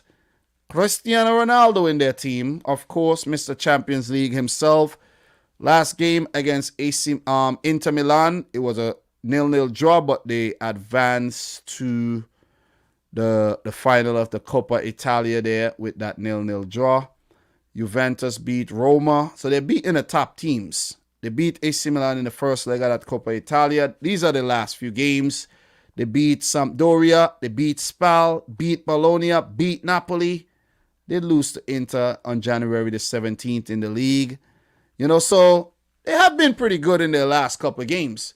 They have been pretty good, and it's showing us that they could actually go far in this season's competition because they brought in Ronaldo to help them win the Champions League, and they have not won the Champions League with Cristiano Ronaldo. I see this season as a perfect opportunity to do so. It's a wide open Champions League season. In my opinion, it's wide open. It is wide open. So what we're going to do, I'm going to actually go into the squads again. I'm going to bring up the head-to-head and all of that, and we're going to touch on that. I don't think we should have any problem with transfer marked for this one. I think they should be on the money here. We'll see who's out injured and all that good stuff. So let's go into that one. A lot of work to be done still. It's a daunting task when you look at it. You have 8 games that I want to really deep dive, and you're like, damn, man, it's a lot of freaking work, man. And then I have to come back and do this again tomorrow with the Premier League, and it's like, oh man, I feel for you, Dom. I feel for you, man. You know what I'm saying? I feel for you. You did this during the week with the FA Cup. I feel for you, man. Is it worth it? Is it worth it, Dom? Is it worth it? Oh, man, I don't know, Dom, if it's worth it. Guys, it's worth it, man. It's worth it. You know what I'm saying? I'm giving value to who wants it, So if you don't see the numbers are big and, high, doesn't matter. The people who are here right now, you are important. Just remember that. Appreciate ya. So we have this on the screen right about now. Porto versus Juventus. The disparity between the market values of both clubs. Huge, man. Juventus, big cash cow. They bring in the best players. While for Porto, they always ended up having to sell their best players. So Champions League, all-time UEFA Champions League meetings. There have been 4 matches where Juventus have 3 wins and 1 draw. So Porto have never defeated Juventus in the Champions League. And the goal aggregate is 6-1 in favor of Juventus. The home record, Porto against Juventus, 1 draw and 1 loss. 2 games. Andrea Pirlo coming up against Sergio Conceição. Have the managers ever played against each other? Met against each other? No. I have to remember this one too. Because my boy Palmer chose to call me out and said that I already mentioned that Tuchel and Simeone never played against each other as managers. And yet I mentioned that, something about the Dortmund versus Atleti and all of that. So I have to make sure I remember these things because people are here to call me out too on my BS. See what I'm saying? People would commend me, but there's also people who are willing to call me out. You see what I mean? Yeah. Okay. All right. I digress from the point though. But for Porto, we have players missing. Ivan Marcano with a cruciate ligament rupture, and he will be out. Definitely not recovering from that. Zaidu Sanusi, muscle injury. Otavio with a muscle injury, and Nanu with a concussion. So a concussion, he may be back. No, I think that Nanu guy, I think that guy was the guy who got involved in that really bad concussion. If I could recall, it was a really, really bad concussion where the guy, I don't think he'll be back. I don't think he'll be back. In the future, we'll be covering things like this on more Dominic Rich FC, so make sure you subscribe to that channel. You know, I'll be covering more of those, things that you guys don't really see a lot of people talk about. I want to, mix the thing up a little, give you more. That's why it's called More Dominic Rich FC. See what I mean? I have to give you more. You know what I mean? Okay, so for Juventus, Aaron Ramsey's out with muscular problems. Arthur with a fever. He may be back for this. That's just a fever. Paulo Dybala, medial collateral ligament injury. That does not sound good at all. And they will be without Dybala for this clash. So the Juventus team still looks very, very good. Still looks very strong. And the likes of Matthias de Ligt, Cristiano Ronaldo. There's Danilo, former City man there. And, the team looks good. Gigi Buffon is still there. Wojciech Szczesny. The team is, So what we're going to do, let's see who's doing the business for Juventus and who's doing the business for Porto. Then we'll make our predictions, and then we will move on to the fourth tie. We have a long way to go here. We have a long way to go. I need to get going. We might be here for about 3 hours, So I need to get going. This is a marathon thing I'm doing right about now. A marathon thing. You see what I'm saying? So I appreciate all the people who come through, leave, come back, leave, come back, leave, don't come again. You know what I'm saying? I appreciate you. I appreciate the one who just stay here for the entire thing as well. So if you're getting value from this live stream, any type of value, make sure you smash the thumbs up button. We almost at 100 thumbs up. We do have 2 dislikes. So for the people who dislike the video, man, look, man, next time I'll try to do a lot better to make you leave a thumbs up instead of a thumbs down. Definitely will.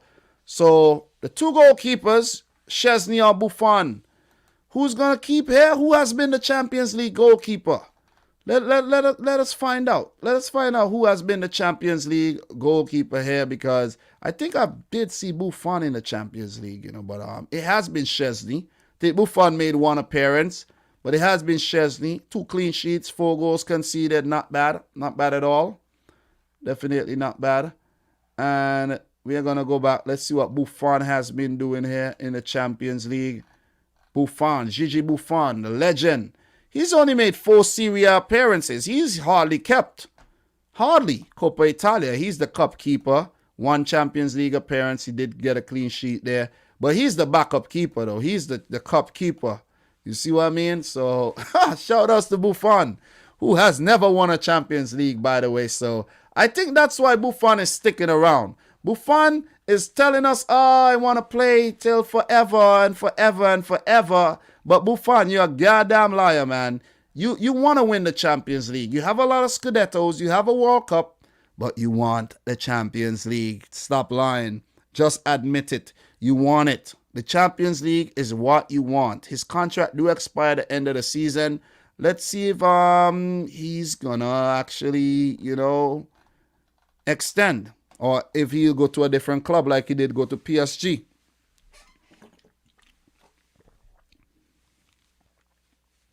Buffon, I don't know what to advise you. I don't know where you should go if you want to win a Champions League right now, to be honest. Because I don't know who's winning it this season. I don't know. I really don't know. So if you're asking me that question right now, I don't know. We still have 16 good teams in the competition, and it could go any which way. So let's go into the details here and find out who's doing what in terms of the goal scoring this season for Juventus. I'm pretty sure it's Cristiano Ronaldo at the top of the goal scoring charts. Yes, he has 23 goals in 25 games. That's some amazing stats, man. 3 assists. Alvaro Morata over there on loan from Atletico Madrid has also been doing the business both in the Champions League and at the league. He has 13 goals along with 10 assists. Federico Chiesa, not a bad start to his Juventus career with 7 goals and 6 assists. Came over from Fiorentina. Newman Dejan Kulusevski has 5 and 4. Weston McKennie, the American on loan from Schalke, has done very well at Juventus as well. He has 4 goals, 2 assists. The injured Paulo Dybala has 3 goals, 2 assists. Very, very lackluster in 16 matches. And we have Leonardo Bonucci chipping in, Ramsey chipping in, Danilo, and a few other guys. But the team is stacked up. Team is very, very stacked up, and we know what they're capable of doing, especially with this man here, the focal point, the heartbeat of the team, Cristiano Ronaldo at the ripe age of 36. He is going to be the man to watch, the talisman, and he would want to be the Porto destroyer. He's Portuguese, he used to play at Sporting, and he would want to actually prove a point here, you know, on his trip back to Portugal. So that's that for Juventus and who's doing the business over there. What are you guys saying in the chat right about now? What are you guys saying in the chat? Aziz Tawer is saying Juventus made 6 clean sheets in the last 7 matches. More than any top 5 European teams in this period, considering all competitions. Cement. Thank you very much for sharing that one. That is a very, very good stat there. That's really good tidbit. And I know some of you guys are sharing good stuff in the chat as well. Yeah, definitely. Definitely. Thank you very much. So Ajamu is saying, good job, fam. Quality work. Just keep the standard high. Almost 100 thumbs up. Yeah, man, I'm trying, man. That's all you could do, you know. I'm trying. I'm not here to be some type of pretender, you know, and pretend that I know everything and I'm perfect and this and that and I know all the things about. No, I'm here doing everything live with you.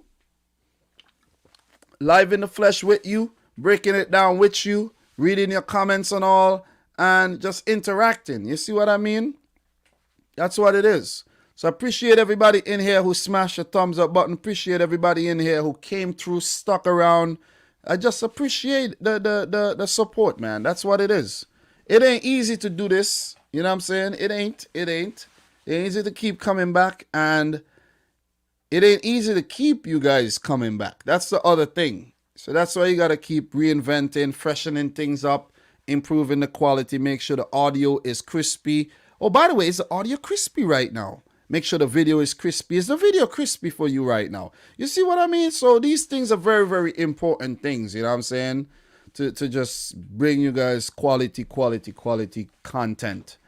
You see? So, yeah. So Giga Karun is saying, last 2 Juventus' exits were against Ajax and Lyon, so I wouldn't be surprised if Porto wins the tie. Look, man. Look, we're going to get into this. We could get deeper and deeper and deeper in everything here. We could get deeper. But we're not going to go in. Listen, the thing is, most people put out a prediction video and they don't give you this type of value. You will not get the value. You will not get who's scoring. You will not get who's doing well. You will not get a lot of things. You see what I mean? So if you're watching this and you're saying, Dominic, it's unfair. It's unfair for you to expect certain things from me. But I'm here to give you more as well. Andrea Pirlo at the helm. Sorry, sacked. Pirlo, are you the real deal or are you a fraud? I would actually love to see somebody else win the Serie A, to be honest. But is Pirlo the man to win Juventus a Champions League title? He himself didn't do it when he was at Juventus. So, yeah. Andrea Pirlo. Click Pirlo right there. Pirlo. Big up to Pirlo. And according to Transfer Markt here, Pirlo has only won one trophy. Oh, that's as a manager. Because I'm like, what? What? I'm like, no. He did win the Champions League twice, but it definitely wasn't for Juventus. Twice with AC Milan, 2002 and 2006. Big up to AC Milan, man. They were really good back in those days. 6-time Italian champion with Juventus and AC Milan. World Cup winner with Italy as well. European under-21 champs with Italy. The man had a great career. 3 World Cup appearances. He had a great career, man. You know what I'm saying? So, Euro participant as well. Great career. But could he replicate this? Could he replicate it with the Juventus team? It's left to be seen. We can't judge him yet. The season is still in its middle age stages. So what we're gonna do? We're gonna move on to Porto. Let us see what Porto is all about. This website could be really annoying to deal with. I have to go back. Okay, so we're gonna pull up Porto. We're gonna see who's doing the business over at Porto. Am I only on 3 teams now? I'm not going fast enough, guys. I'm not going fast enough. If I keep up with this snail space, I'll be here forever. You see what I'm saying? I'll be here when my little son wakes up and start making noise upstairs. I'll be here forever. But yeah, this keeper, Augustin Marchesin, this guy is no joke, man. This guy is no joke. He pulled off some really good saves against Man City. So look out for that guy as well. They brought in Malang Sarr from Chelsea on loan.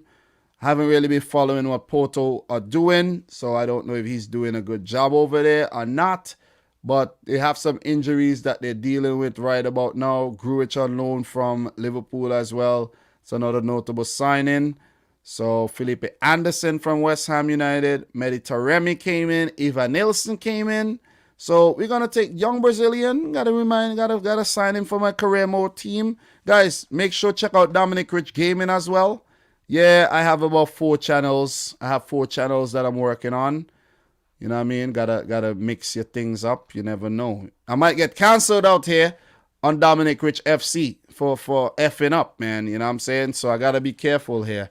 And I gotta make other channels just to you see what I mean? Yeah, but yeah, man, big up to everybody in here in the house. But Porto do have 2 Champions League wins, one in the old format and one in the new format under Jose Mourinho. So don't forget that we're dealing with a Champions League winner here, and all the Man City haters could come out and say, ha. Imagine Porto has a Champions League and Man City does not. Yeah, that is nice banter, right? That is something you say to banter. But look, let's bring up and see who's scoring the goals. Sergio Oliveira from midfield. He has been scoring a lot of penalties, I could recall. That is not impressive at all that he is their top scorer from midfield. 5 assists. Mehdi Taremi, the Iranian. He has 12 goals, 9 assists. And I don't think Mehdi Taremi will be putting the fear into the hearts of this Juventus defense at all, man. I did read something, that Juventus was very tight back there in their defense for the last couple of games. And thanks to, sharing it in the chat just now as well. Luis Diaz, the Colombian, Musa Marega, both have 9 goals and 5 assists. Ivan Nilsson has 4. He's a new player. Jesus Corona has 10 assists, 3 goals. He has been doing the business, playing over on the right flanks once again. Otavio, who is out injured, would be a miss with 8 assists, 3 goals. And Mateus Uribe have 3 goals and 3 assists, 2 goals. So it seems like the 2 Colombians were sent off in the last match there, but they will be eligible to play against Juventus. So they still have the big man Pepe at the back. He's 37 years old, and he will be definitely relishing playing against Cristiano Ronaldo. So if fit and if ready to go, look out for Pepe at the back, roughing up forwards, man.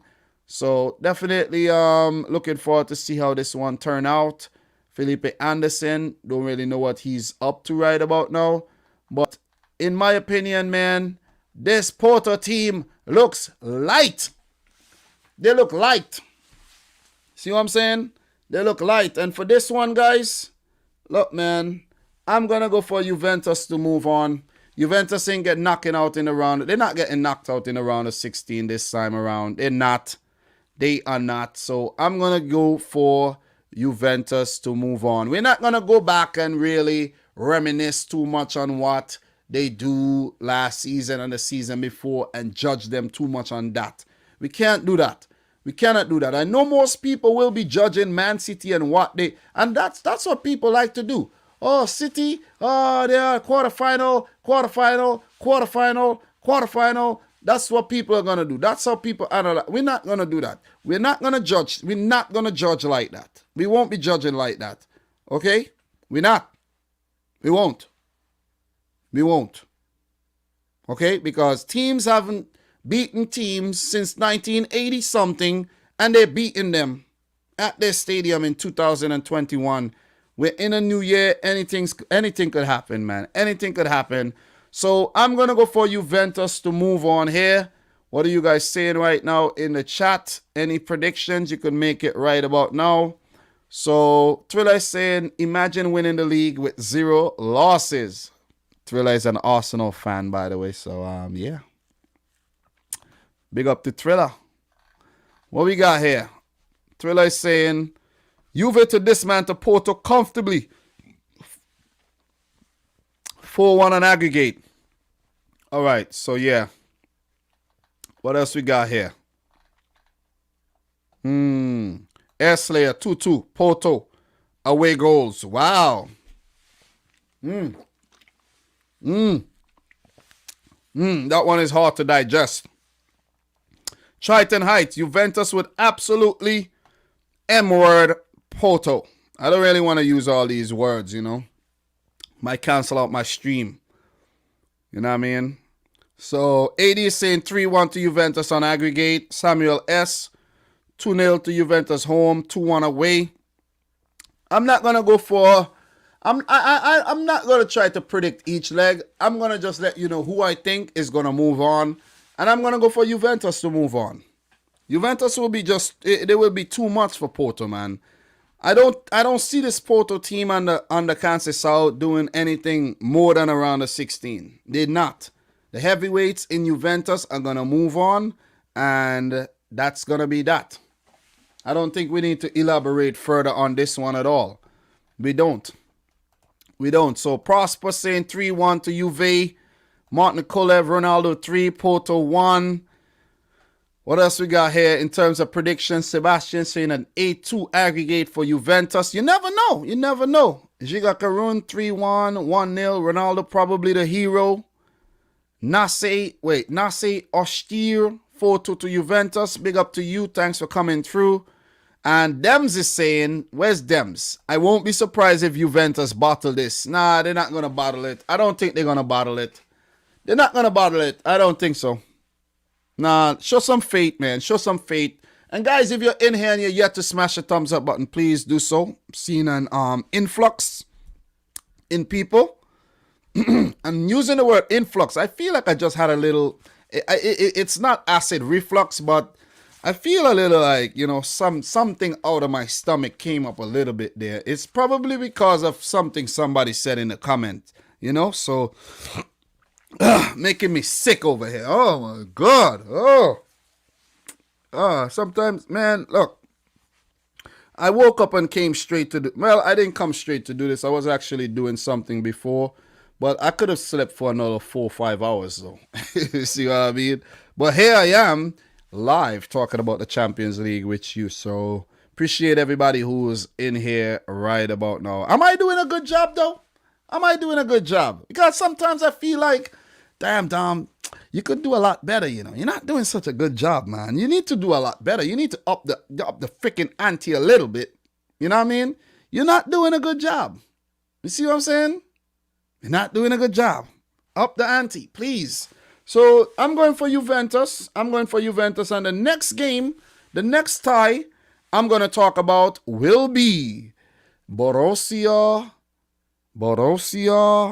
Dortmund, not the Gladbach. Borussia Dortmund against Sevilla. Let us go to this one. And let us go. Let us do this. Borussia Dortmund. Oh, how excited. How excited are you? How excited are you to talk about Borussia Dortmund? Ah, man, I am pumped up to talk about Dortmund. Oh my God, I'm so pumped up. I feel like I just ate a whole bag of sugar right now. And I'm pumped up to talk about Borussia Dortmund because we know Dortmund are the real deal. We know that. They are the real deal. Borussia Dortmund, the yellow and black. Black and yellow, black and yellow, black and yellow. You know what it is. Every time we do it big. Look, Borussia Dortmund are not the real deal. So we're going to talk about Borussia Dortmund right about now. And let's go back here. And let's pull up the Borussia Dortmund match. And we will give, I'm going to give you guys all the info that you need. And, you know, for this one. So the first leg will be played at the Estadio Ramon Sanchez Pizjuan in Sevilla, Spain. It will be Sevilla versus Borussia Dortmund, seeing that Dortmund topped their group and Sevilla did come in second behind the Blues, Chelsea. So just to make it clear on the location, Dortmund will travel to Spain. The German team will travel to Spain because there's no restrictions there. They will go there. They will go. Okay? We're not going to jump ahead to the second leg yet. We're not going to jump to the second leg because there could be more variables where who knows what could happen. The second leg could be moved. You see what I mean? So it's a very tricky thing when you're doing these Champions League predictions. A lot of things could happen. I'm here predicting, listen, the thing is, I'm here predicting the entire tie, right? Of who I think is going to move on. And then the first leg could be played, and then three players could pick up red cards. There could be a big fight, especially in the Porto Juventus game. There could be a big fight. Ronaldo could get a red card for slapping a Porto player in his face. Who the hell you calling old? Who the hell you calling washed up? That could happen. And if something like that happens, then Juventus could get knocked out. So we don't know what's going to happen. We don't know. Okay? We don't know what's going to happen. So that's why you have to, judge. When you're judging people and what they're doing, just enjoy the show, matter of fact. Just enjoy the show. I don't think there's anybody dedicating about 3 hours of their life to talk about the Champions League right now in one video. I know my boy Have Hope Hut. Big up to Have Hope Hut. He's been doing Champions League videos every day. So big up to him too. He's doing his thing. He's giving you guys the value and breaking down each team. But, this is me. Nobody could do it the way I do. Nobody could do it the way Have Hope does it. So let's get into the Sevilla Dortmund clash here. And I'll give you guys a location and I'm going to get into this one. I already from the start let you guys know how each teams did in the group phase and all that good stuff and blah, blah, blah, blah, blah. I think this will be the first meeting between these two teams as well. So what we're going to, and Sevilla coming off of a high from beating Barcelona too. So you got to be very careful of this Sevilla team. So what we're going to do, guys, we are going to get into each team, how they're doing in their respective leagues. And then when we're done, we're going to take a deep dive into the respective squads. That's the formula I've been using. And I hope it's a good and informative formula. I hope you guys like it. It could be done in a lot of different ways, but I'm just choosing to do it this way because I've done it this way before and it worked. I think it worked. At least I think it worked. So what we're going to do right now, let's bring up Sevilla. Let's bring up Sevilla, what they're doing in La Liga. They're currently fourth. Why are Sevilla always like around the 4th, 5th, 6th region in La Liga? They're always in that region, you know what I'm saying? Why? Why could they never like be on top of the league and go on to win the league? You see what I mean? They're always in that region, man. So let's bring up this screen and this is what we're going to do right now.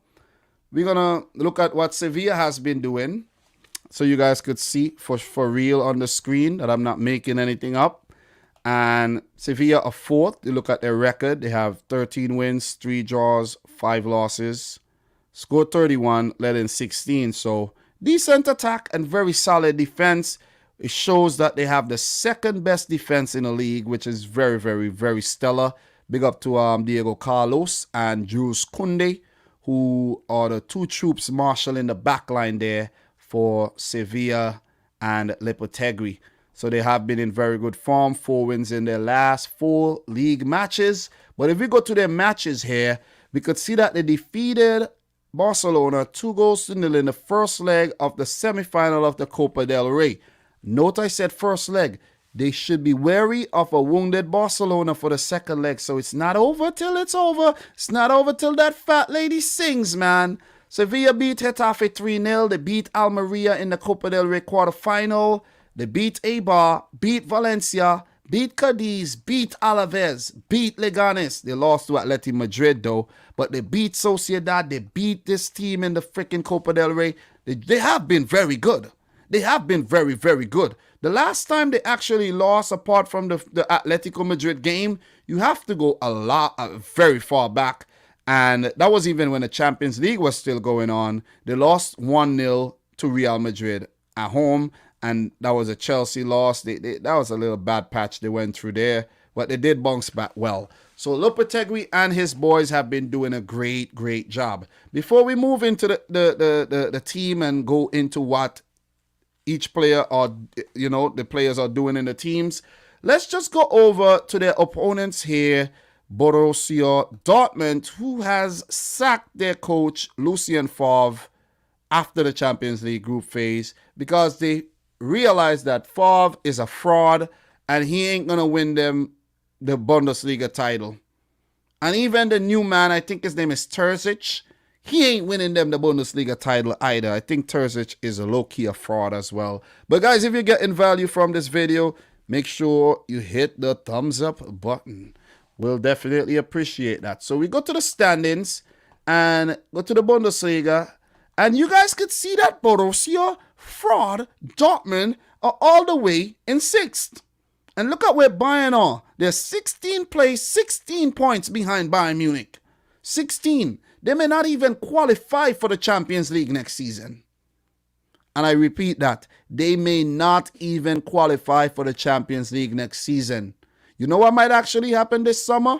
There could be an exodus this summer where guys like Sancho could leave, Haaland could leave, and so on and so forth. I heard Brandt is, linked with a move out. There could be an exodus. There could be an exodus. There could be a rebuilding phase under Terzic. And that's going to be the fate for Borussia Dortmund once again. And, they just hype you up. They make you feel like they're going to do something. And they end up doing not a goddamn thing. 10 wins, 8 losses, 2 draws this season in 20 games is very, very poor. Very, very poor, man. Very poor. So what we're going to do right about now, once again, big up to everybody in the chat right now, all 70 plus of you guys. Appreciate you guys staying around and sticking around for the stream. And thank you very much for your continued support. That is very, very important. Guys, I got to keep it real. I want to keep the people who enjoy my content. I want to keep you around for as long as possible. Because I have indeed pissed off a lot of people over the past few weeks. I have, man. And I'm not sorry about it because I'm only here talking the truth. And if your team ain't doing well and I'm talking the truth about your team and you don't like it, I don't know what to say about you because that is unfair. It is unfair that I'm talking facts and you're getting mad. You see what I mean? Like, come on. How does that make any sense? That does not make any sense. You see what I'm saying? That does not make any sense at all. If your team is playing like dog shit, right? And I'm calling it out. How do you get mad at me? You see what I'm saying? But anyways, let us I digress. I digress. Let us move on, man. Let us go and see. Let us move on. Let us go back here. Let us just go back here to transfer market and get some valid information on these teams, man. Because, man, this whole thing is just funny. You see what I'm saying? So Sevilla versus Dortmund here. We are almost halfway. We are just halfway through this video too. we're just half. This thing looks like it's gonna go on for about 4 hours. This is crazy and mental of what when you think about what I do to myself sometimes, I'm like, am I a crazy person? Are you wondering if Dominic is a crazy person right now? Why does he live stream for so long sometimes? And why does he do it to himself? Does he have a life? Does he have a wife? Does he have kids? Does he have a job? You know what I'm saying? Why? Why do he do this to himself? Because you know what? Let me tell you why I'm doing this. Even if it takes me 4 hours for this, it would have taken me 4 hours to make a video, put it out, and still nobody watch it. Because, people don't like the in-depth. They don't like, they want the fast things, you know what I'm saying? The fast and, flashy things where they go, oh, okay, 5 minutes, 8 minutes of Champions League predictions. Okay, I'll watch this. When I did the group phase, I made a 48-minute video. Thanks for everybody who watched it. It didn't do great. And I'm like, why did I even waste my time? I put hours and hours into it. So when I'm done with this, it's done. It is done. You see what I mean? I don't need to touch anything, and I don't really need to touch it up too much in terms of the Champions League round of 16 prediction, unless I have a few hot takes I want to talk about. Apart from that, no. So here I am. Here I am, baby. Come and take me. Anyways, let us move on. Let us move on, man. Look. Sevilla versus Borussia Dortmund. It will be at the Ramon Sanchez Pizjuan Stadium. First leg, Sevilla. Okay, so all-time results here. They have 2 matches between each other. I think this may have came in the Europa League or some other competition. But Sevilla have 1 win and 1 draw. Their home record, 1 match, it ended in a draw. Yeah, that was a Europa League. Back in 2010. Definitely back in 2010, the Europa League here. And current coach, Julian Lopetegui, against Edin Terzic, who is from Croatia. So Terzic from Croatia, his contract expires at the end of the season. Don't know if they'll, give him the job for real, or if they'll just say, hey, not good enough. We need a real manager. Lopetegui, if you guys can remember, Lopetegui was the manager of the Spain national team. And during that whole build-up to the World Cup and everything, he accepted the job for Real Madrid, and then they announced it, and then he got sacked by Spain. Like, Lopetegui, what are you thinking? Couldn't you wait until the World Cup was over to do this? Are you for real, Lopetegui? Come on, man. Come on. But the most valuable player is the freaking expensive-ass defender, Jules Koundé, who was linked to Man City. Imagine we were going to buy Koundé. But thank God we didn't. We picked up Ruben Diaz, who has been an absolute gem and a steal. Ruben Diaz is worth 100 mil. We stole that. You know what I'm saying? Paid a lot, but it should have cost more. So obviously these managers have not played against each other. Their teams have not played against each other here. And Terzic is a pretty new manager as well. So missing players for Sevilla, Marcos Acuna with a thigh muscle rupture. He won't be fit. Lucas Ocampos with an ankle injury. I recently read about this, so he may be a doubt. I don't think he will be ready for this one unless he straps it up. Oscar Rodriguez with a muscle injury is also a doubt. So for Borussia Dortmund, Axel Witsel will be out with an Achilles tendon rupture. Definitely not being fit for that. Dan-Axel Zagadou, the big Frenchman, a torn muscle fiber. Marcel Smeltzer, a knee surgery.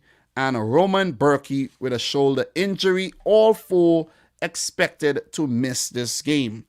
So, look, we're not going to go into anything else, any insignificant stats. But before we move on and I let you know my prediction, I'm going to just go into Sevilla and see who's scoring, who's doing the business, and then do the same for Dortmund, and then we'll move on. So we won't spend crazy amount of time here, but the keepers for Sevilla are Bono and Tomas Vaklic. And I don't know who, I think it might be Bono is the main keeper. Yeah, Bono is the main keeper. In terms of the Champions League, he has 3 appearances, so maybe they're sharing the workload in the Champions League. But I think it might be Bono. Whoever they put in goal, I think they you know what I mean? I wish them luck, I should say. Because you're coming up against an Erling Haaland too. You can't forget that. Can't forget that. Anybody have any info on Haaland? I haven't really been checking up on Dortmund lately. Is he fit? Is he fit and ready to go? According to Transfermarkt, he says, you know, he's fit. Sancho is fit. But from what they've been doing, man, that's not convincing form at all, man. That's not convincing form. So I see you got the boy Carl Headley up in here, man. Big up to Carl Headley, who says, sorry I'm late. I'm watching the Club World Cup, bro. I didn't even remember. I remember the Club World Cup final was today, but I can't put off my work to go watch the Club World Cup, man. You know what I mean? My team ain't in it, and I really can't. I have things to do. You see what I'm saying? This is more important to me than that. And I could always watch that again if I want to. I cannot get this time back to do the stream. And I have to do a Champions League video. You know what I'm saying? It's a must that I do a Champions League video. So big up to the boy Carl Headley, though. Big up to everybody in here. We got 116 likes. Could we get to 200 likes? Maybe, maybe not. Maybe not. You see what I'm saying? Maybe not. Anyways, let us move on. Let us move on. Have Hope just uploaded. Look at what he posted. Have Hope. What did Have Hope post? Let me see something real quick. Have Hope hot. Neymar confirmed to be out of PSG tie. It is time to cancel Neymar. I had actually planned to put out a video on Neymar Jr. because the other channel, right, More Dominic Rich, make sure you subscribe to More Dominic Rich FC. Make sure you sub to that channel. I haven't even got a link to the channel in my on my page, but make sure you subscribe to that channel there. And don't be a fraud. Go subscribe to the channel, man. I'll be dropping content over there, okay?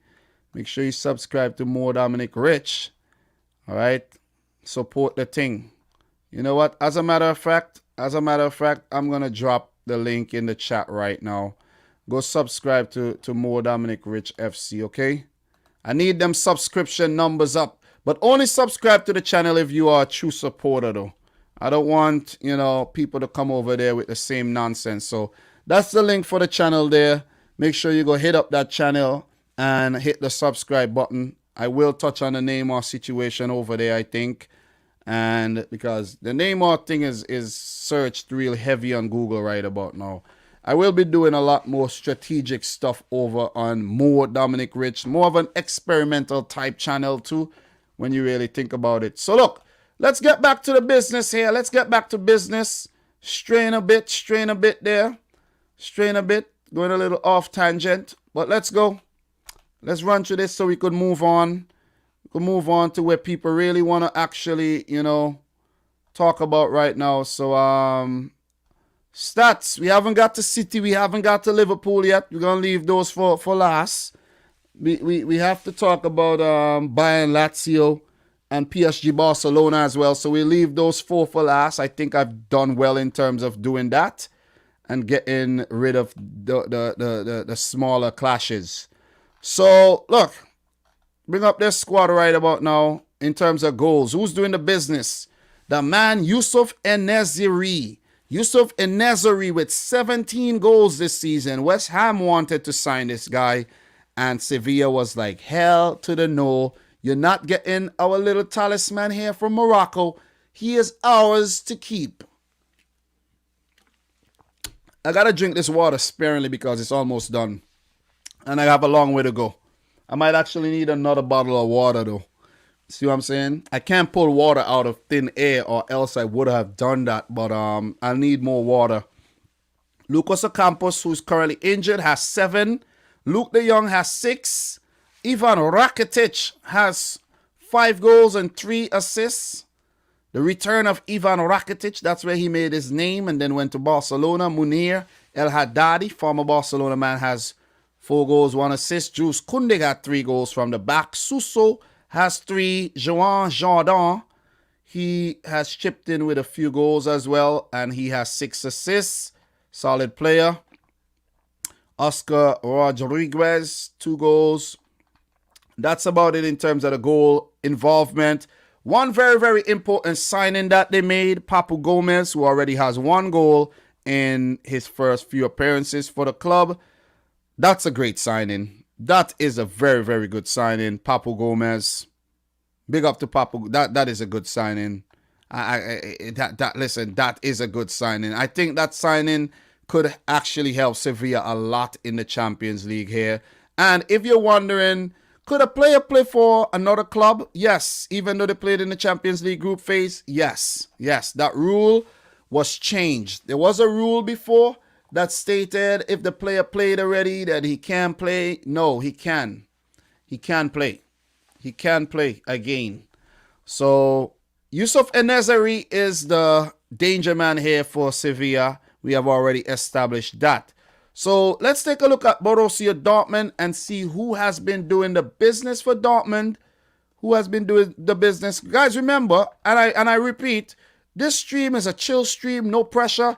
It's more of a research-based stream where I do all the research in front of you and we find out things together. You see what I mean? It's not like if I'm going to come here like I know it all and I didn't do any research. No. No. I'm here like a person, like, you know, regular person like you. We all equals. Remember that. We all equals. Remember I told you that. We all equals, you know. There's no so never have an inferiority complex when it comes to me. Never. I'm just a normal guy. Just a normal guy who behind the scenes does YouTube videos on football. You know what I'm saying? So Roman Berkey is currently injured, so it might be Marvin Hitz in goal. Let's take a look at what Hitz is doing. Is he going to be a hit? All right, Marvin Hitz has 4 appearances in the Bundesliga. Let's see when these appearances came, if they just came recently. So, yeah. So Marvin Hitz is the keeper right now because Berkey is injured, and that could be a determining factor for Borussia Dortmund because I think Berkey is a solid keeper. And, you know, Hitz is more of the backup keeper. Note, number 35, number 1, you see. So let's get into the details of who's been doing the business for Dortmund, and then we will move on. It is so freaking daunting when I realize I've been streaming for freaking 2 hours already, and I'm only halfway through. This is not good. This is not good. This is not good at all. Oh my God, I need to accelerate this. So Erling Haaland is on top the goal scoring charts. Of course he is, man. 22 goals in 22 games, 6 assists. Jadon Sancho has 8 goals and 13 assists. Marco Reus, man. I love it. I love it. 29 appearances in all comps. I love to see him fit. I love it. 4 goals, 5 assists. Need more output. Gio Reyna, 18-year-old American. He has 4 goals and 6 assists in 29 games. That's decent. Hummels have chipped in. Rafa Guerreiro has 8 assists, so that's important to mention. He will be a key man. 3 goals. Torgan Hazard, very, very paltry numbers here with 13 goals. 3 goals, 3 assists, but that only came in 12 games, so maybe he was out for a while with injury. And you have Julian Brandt with some very poor numbers as well. 1 assist, 2 goals. Very, very poor numbers, man. And that, you know, is a reflection of how the team has been doing. The young record breaker, Youssoufa Moukoko, has 2 goals in 11 games. He will be a threat. Jude Bellingham has 3 assists and a goal in his first season as a Borussia Dortmund player. You have Thomas Delaney, Thomas Meunier. You have, you know, guys like Nico Schultz who haven't really, you know, excelled over there. Renier on loan from Real Madrid. Got to remember to try to sign these guys in my career mode. I'm doing an all South American career mode over on Dominic Rich Gaming. So make sure you go subscribe to that channel too. I have quite a few channels. You know, I'm trying to be worldwide here. That was my intentions all along from day one, to be worldwide. I was actually looking back at some old videos on me yesterday, and oh my God, I was cringed out. I'm like, I need to go back and private those videos, man. And don't go looking for my old videos now. I was so cringed out, man. I'm like, no, you can't be doing that, man. You can't be on the internet embarrassing yourself like that, Dominic. You can't. So, what's your prediction for this one, guys? We have completed the Dortmund Sevilla one and a deep dive Dortmund Sevilla. And what's your prediction for this one? Hits actually preferred by Dortmund. I heard. Oh, hits. I think it's been Berkey before, though. It was Berkey during the group phase. I know it's been Berkey. Hits just started playing. It was Berkey. If you go and you check Berkey's stats, let me go back and see Berkey's stats right now. Berkey had 20 games all season, and Marvin Hits has 10. So it was Berkey, the number one keeper, and not Hits. So let me see, Dom, just a reminder, we clapped those cheeks at Anfield. Oh. Oh my God, bro. Stop it. Listen, bro. Stop it, bro. Please stop it. We don't want to be like that. Okay? Sevilla to edge out Dortmund. 3-2 on aggregate. What else we have? 3-1 Sevilla on aggregate. 2-2 Sevilla go through on pens. 2-2 says Momo Sawe. Jordan Hyman, bro, in the house. Dortmund 2-0. Dom, just a reminder, we clap those cheeks at Anfield. Just a reminder. Martin Kolev, let's appreciate what Dom is making for us. Thank you very much, Martin Kolev. AD says a 4-3 to Sevilla. And what else we got here? Akadeep Das Gupta says 2-0 to Sevilla first leg, 3-1 to Dortmund second leg. Sevilla win on away goals. You love a drama, man. You love a drama. iBrook is saying 5 years from now, when we're using 3D surround sound, these videos gonna be embarrassing too. It's just progress. Yeah. But I think these videos the quality have been upped big time though. So I don't think I'll ever look back at these videos and feel any type of way about the quality of these videos, Palmer. Because when I was looking back at those old videos, I was bad like the first year. Like 2017, my videos, I look back, they were bad, man. They were really, really bad. I'm telling you. Most of them, not all of them. I got a little better. I got a lot better in 2018. Because when I looked at the World Cup videos, the confidence was there and everything just looked better. But I'm going to go for Sevilla to move on, man. I'm not going... Listen, I know Erling Haaland is there and Sancho is there, but they're not beating Sevilla. They are not beating this Sevilla team. I'm going for Sevilla to move on. And I'm not going to get into the details of each leg or whatnot. I'm not going to go that far to predict that. But I'm going to pick Sevilla as the favorites to move on here from this round of 16 tie. Sorry, Dortmund fans. You have not convinced me one bit. You have not convinced me one bit, man. Adam Sambul, how are you, bro? Haven't been in the last few streams. I haven't been feeling well. Sorry to hear that, bro. I hope you feel better. That's the worst thing, man. Worst thing is when you're not feeling good. It's the greatest thing when you wake up in the... Guys, learn to appreciate for when you wake up in the morning and you feel good. No aches and pains. You're not sick. You know, appreciate that because there's a lot of people out here who wake up not feeling at their best. So get well soon, Adam, man. Get well soon. Hope you're fine. Hope you're fine, you know what I mean? Terzic has no managerial experience and Lopetegui just won the Europa League. Yeah. So look.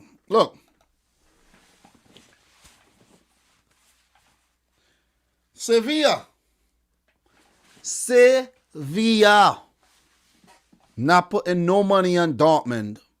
No money on Dortmund. None. Not at all. Not at all. Look, Dortmund are the type of team that would win the first leg and lose the second leg and get knocked out. They're the type of team that'll do that. You know, remember what happened against PSG last year? I know we're not going to use the old results, but I'm just a reminder. I'm not even using the old results on Dortmund. It's just that Dortmund, the frauds, man. They're frauds. Certified frauds. Listen, they're certified frauds. Don't care if no Dortmund fans want to get mad at me either. Frauds. Frauds. So that's it. Sevilla, move on. Sevilla FC, Lopetegui, move on to the last 8. And I might do this. I think I will do this for the last 8 too. I think I will. It is it's gonna be a lot easier to do. I will do this for the last 8. So what we're gonna do? We're gonna move right on. We're gonna move on to a big one. PSG versus Barcelona, man. PSG versus Barcelona. We have a lot to go through, so I'm going to move through these ones a little faster than I did the first 4, where I talked about a lot of things. I went off topic and all that. I don't have a lot more time to do this. So the match will be played on February 16th at the Camp Nou. Camp Nou, Barcelona, Spain, okay? It will be Barcelona versus Paris Saint-Germain. And this Barcelona versus Paris Saint-Germain tie back in 2017 was the match that actually kickstarted my YouTube career. It was the first ever football video I ever made. I used to watch football, but I never made any comments on it. I never shared the thoughts with people really. And I don't know what it is, but that was a sick game. PSG, they defeated Barcelona, 4-0 in the first leg at the Parc des Princes, right? 4-0. And I was like, okay, Barcelona knocked out. Easy stuff for PSG. Just go to the Camp Nou and do the business. And what did they go and do? They lost. PSG lost 6-1. 6-1. That was the craziest game, man. Listen, I know the Bayern Munich, Barcelona, what was that, 8-2 drubbing was a crazy game. Oh, man, listen, that game was one of the greatest of all time, man. That is a GOAT game. That was a GOAT match. That was a GOAT match, man. And look, that was a GOAT match. Could I repeat? That was a GOAT match. That match was great. And we're gonna get into that pretty soon. But let's run through. Let us run through the stats. Let us run through the what each team are doing in their respective leagues right now, and then we will move on. We won't, linger too much on this one. And we'll get into the Neymar and the Di Maria news, and we'll get into all the injuries, and we'll talk about what we know right now and things that would actually affect the tie. So let me share the screen with you right about now so you could see what's going on. Get a little transparency here between you and I. Let us bring this up. And we got the Champions League right here. And Barcelona are third in La Liga. They have 43 points after 21 games played with 13 wins, 4 draws, and 4 losses. They have scored 44 goals, which makes them the best attack in the league. And they have conceded 20, which does not make them, near the best defense. So we see where they have a problem. They're shipping way too many goals. And that's not even in all competitions. If you want to go and look at their form and what they've been doing in all competitions, they lost to Sevilla yesterday, 2-0 in the first leg of the Copa del Rey semi-final. They beat Betis 3-2. Note that, 3-2. They conceded 2 goals. They beat Granada 5-3. So you see what's going on here in the Copa del Rey quarterfinal. Granada were actually 3-0 up, if I'm not mistaken, right? Or 2-0. They were 2-0 up, and then they came, Barcelona came back. So they have a problem at the back, obviously. You know what I mean? They do. They beat Athletic Bilbao 2-1 in the league. But I think Athletic Bilbao, you see? Athletic Bilbao, we're going to get to that one. They beat Elche. They beat Cornella. They're supposed to beat these teams. But they lost the Supercopa de España final 3-2 against Athletic Bilbao. You see that 3 goals conceded there.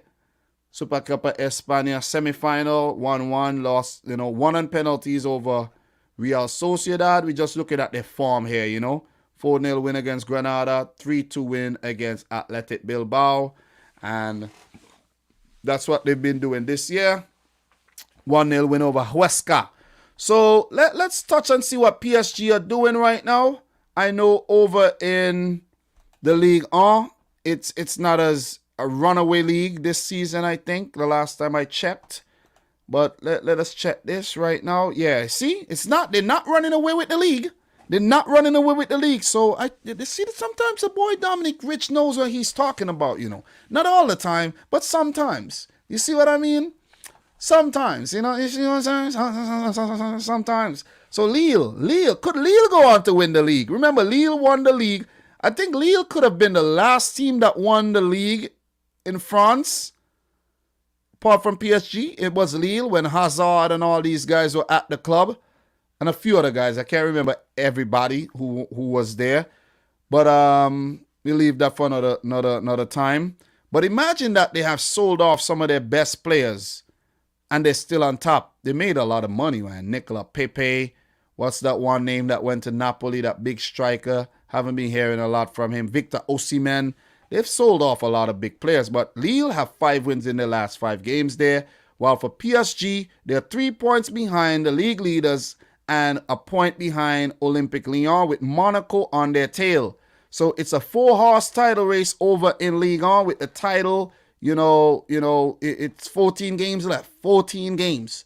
So PSG, you need to get your act together.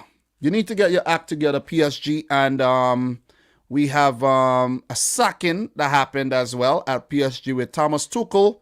After taking them to the Champions League final, fell out with the board, got sacked, and Mauricio Pochettino is now the boss. What could Pochettino do at PSG? Could he propel them to win the Ligue 1 title despite being third? And could he help them get past a struggling Barcelona team to get to the last 8? For PSG, after making the final last season, they won't want to get knocked out in the round of 16. You see what I'm saying? They would want to exact some type of revenge from that 2017 debacle as well. But there will be problems. They don't have Neymar. They don't have Di Maria. And we are going to get into those things. But before I move on, though, big up to Adam Sambol, man. Adam Sambol, definitely appreciate it. Adam Sambol dropped a super chat here. I'm sending you this amount of money because I feel you deserve it. You are a great person. Hopefully, with this amount, you will use to up your quality when you will be upgrading it. I won't be able to catch other streams. I need to rest, take care, man. So, guys, say, your well wishes to Adam Sambol, man. Appreciate you, Adam Sambol. And that is Croatian currency, 250. Thank you very much, Adam Sambol. Stay with us, man. Stay with us. Go and get some rest. Take your medicine. And, so you could help the body, fight off whatever you're dealing with. Hopefully it's nothing too serious. And we'll have you. We need you here, bro. I want to have the best football fans in this community. And you're definitely one of them. So appreciate it, bro. Definitely appreciate it. This would be one of the harder. This would actually be one of the harder ties to predict, though. This one is a difficult one to predict. 2 heavyweights coming up against each other here. This is very tough. This is very, very tough to predict. So what we're gonna do, I'm gonna switch the screen and I'm gonna move over to the transfer marked screen. We don't need to go to UEFA and read out any kind of facts right about now because it's not necessary. We know these teams very well. We know what's going on, and we are right on the money here. We're right on the money here.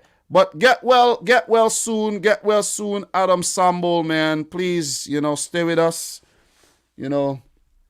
I'm feeling good right now, and I hope I continue to feel good for at least 50 more years. I won't mind living for 50 more years. That'll take me into my 80s.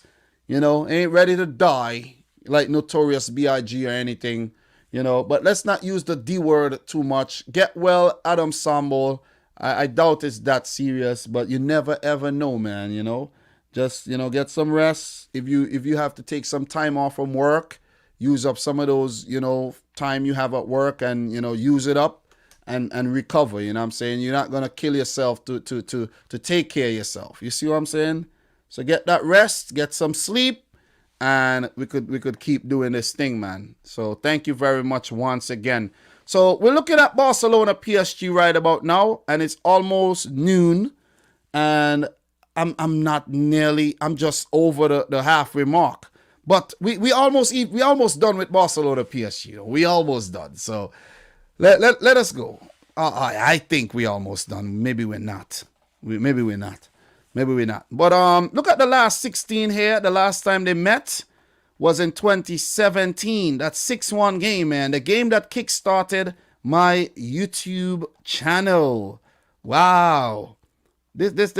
When I just think back about this game, man. So the Barcelona lineup. Who's still in the Barcelona lineup? Not many people.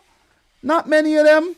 So the Barcelona lineup actually had Neymar, Suarez, Rafinha. None of these guys are at the club right about now. Iniesta, Messi, Rakitic. Only Messi remains. Busquets is still around. Umtiti, he's still around but not so prominent. Piqué is still around. Mascherano, he's not there. And Ter Stegen. On the bench, Jasper Cillessen gone. Jordi Alba still there. Luca Digne gone. Sergio Roberto still there. Andre Gomes gone. Arda Turan gone. Paco Alcacer gone. Luis Henrique gone. So it's a changed up team. For PSG, Draxler still there. Draxler actually started that game. Draxler has been a big flop at PSG, I must say. He has underwhelmed, man. This is one player that has not lived up to expectations at all.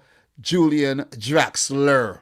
Definitely haven't lived up to expectations. Cavani gone, Lucas Moura gone, Verratti still there, Rabiot and Matuidi gone. So the whole team is just gone. Meunier gone, Silva gone, Kevin Trapp gone, Marquinhos and Kurzawa are still at the club. We had Alphonse Areola gone, Kimpembe still there, Aurier gone, Krychowiak gone, Hatem Ben Arfa gone, Pastore gone, Di Maria injured, Unai Emery definitely gone. So the goals in this game were scored by Luis Suarez, Livin Kurzawa own goal, Lionel Messi penalty after Neymar went down pretty easy.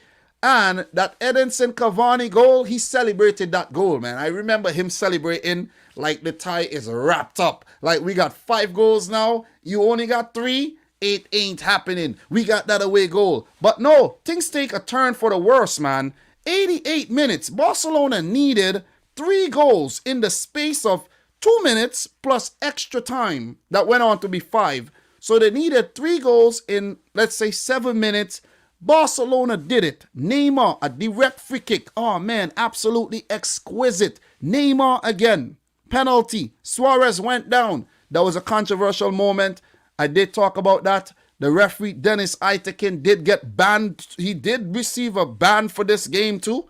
He didn't. It was a very controversial match where, you know, they thought that some of these penalties were very soft. And then Sergio Roberto scored from a Neymar cross to put Barcelona into the next round and to break the hearts of the Paris Saint-Germain faithfuls. Listen, man. Listen, since doing this channel, I've had a lot of fun. 16, 17. I've been around a while, you know, guys. I've been around here a while. Not a very long time, but a while. 16, 17 season, 17, 18 season, 18, 19, 19, 20, and now the 2021. This is my 5th season, my 5th football season on YouTube. My 5th. Respect to the boy Dominic Rich FC as well, man. You know what I mean? See all these people here just doing their thing this season, and they just and they all hyped up. Let's see where they'll be 5 years. That's all I'm gonna say.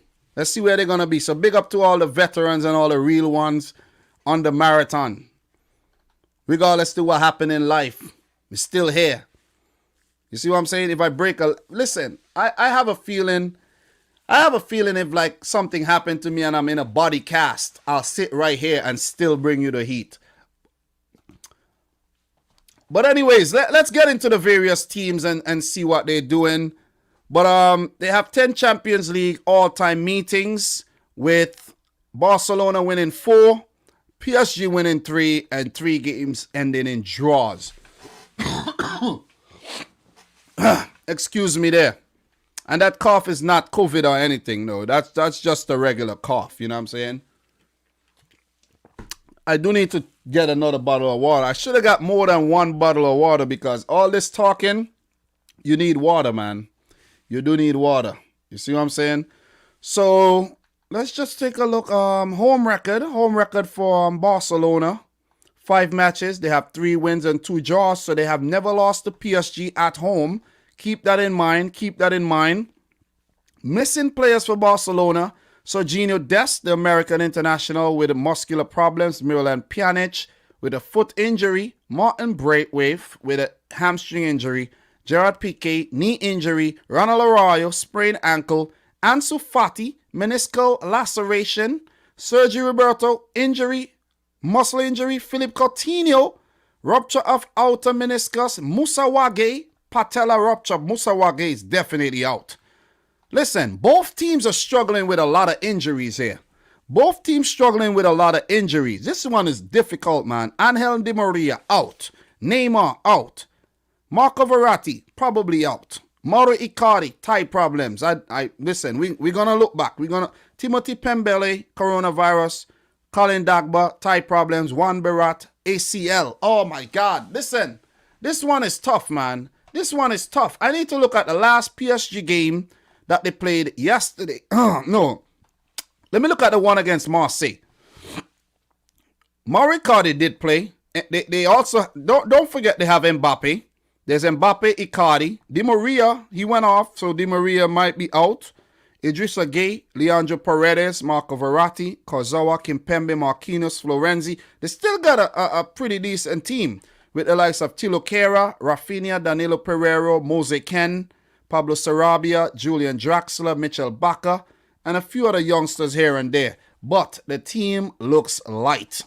The team is light. Both teams are looking light. But there is Lionel Messi, you know what I'm saying? Lionel Messi, that's the most important thing for Barcelona, that he's fit. Again, with the injuries, just like how I thought Harry Kane wouldn't play the last couple of games, he played.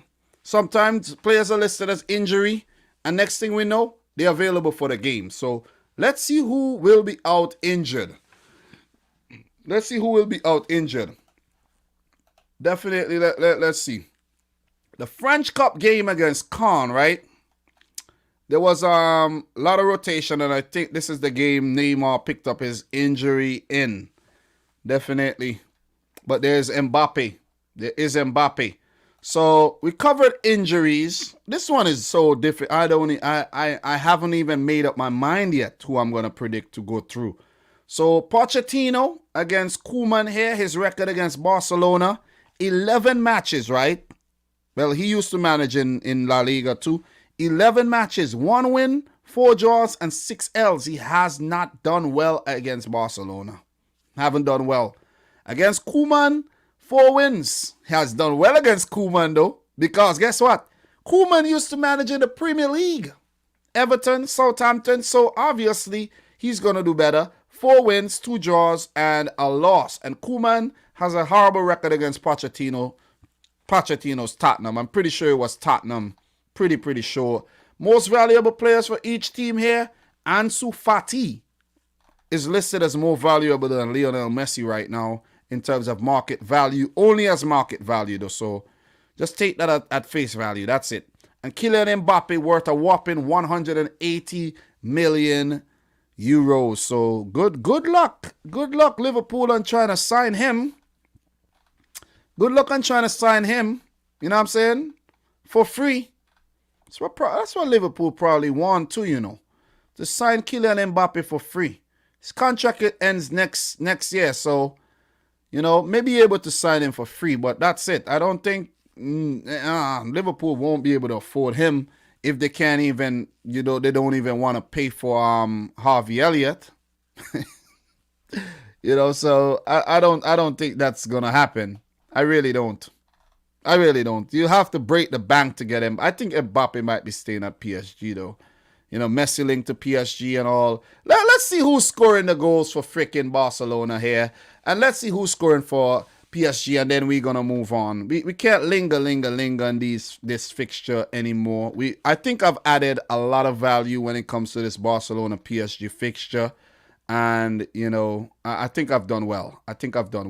So Marc-Andre ter Stegen, number one keeper, of course. We like to check on the goalkeepers. He has 6 clean sheets this season, 14 goals conceded. That is not good enough. Champions League, 1 clean sheet. That is not good enough at all. Ter Stegen, that is not good. The other goalkeeper is Norberto Neto. And I don't think Neto is gonna be in goal here unless ter Stegen is injured. I don't think so. He has 6 appearances in the league and 3 in the Champions League. Most likely because ter Stegen was suffering from some type of injury. So both squads dealing with the injury problems of their own, but more so PSG dealing with the whole Neymar problem. That Neymar injury is a problem. That Di Maria injury will be a problem. So let's just take a look at the squad here for Barcelona and see who's doing the business, and then go over to PSG. You know what? When I'm thinking about it right now, I should have done 2 parts to this video, where I only do part 1 for the teams that are playing next week and part 2 for the teams that are playing the other week. But oh well. Let's just get it done right about now. Let's just get it done. Let's make it happen right now. You see what I mean? It'll make for a great watch for anybody who wanna watch a 4-hour video or something. Because I like those type of videos though. But only of the people who I really like to watch. You see what I'm saying? So Messi is on top of the goal scoring charts with 17, 7 assists. Antoine Griezmann, who has been picking some form lately, has 12 goals and 8 assists. Rather lackluster career at Barcelona so far though. And the next best in terms of goal scoring is Martin Braithwaite, who's suffering from a little injury problem. Let's see if he'll be fit. Two assists as well. Frankie de Jong has 6 goals, 4 assists. Damn. I forgot about Frankie. I forgot Frankie is at Barcelona. For real. I know he's there, but he just haven't been, in the limelight. Ousmane Dembele, I'm surprised he's fit.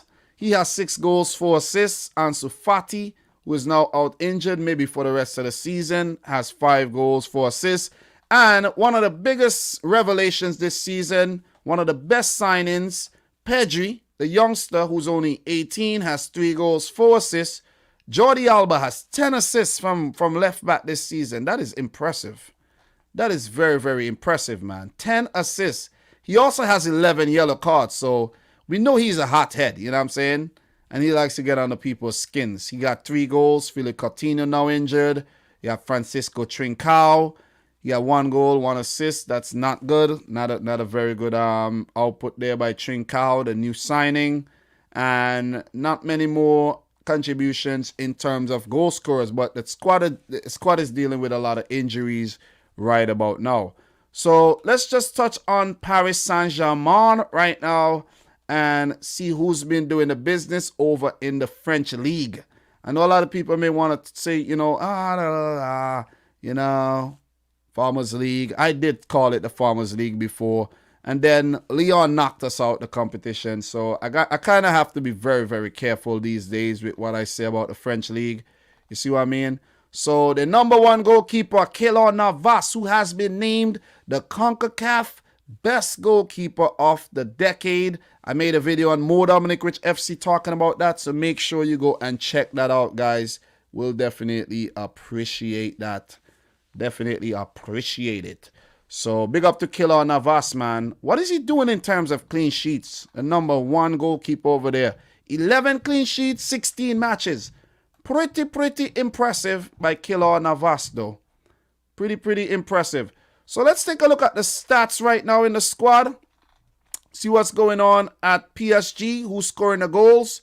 Some of this might actually be insignificant, seeing that Neymar won't be available. Kylian Mbappe, though, does have 18 goals this season. He will be fit, and they would want to have him for both legs.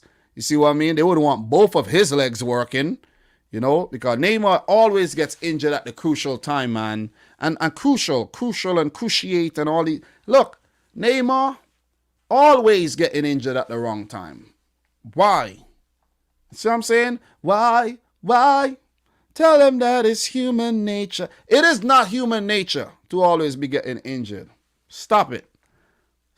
So he himself has 13 goals, 6 assists. Mbappe do have 9 assists too, so them linking up with each other a lot. Mose Ken, on loan from Everton, do have 12 goals and an assist.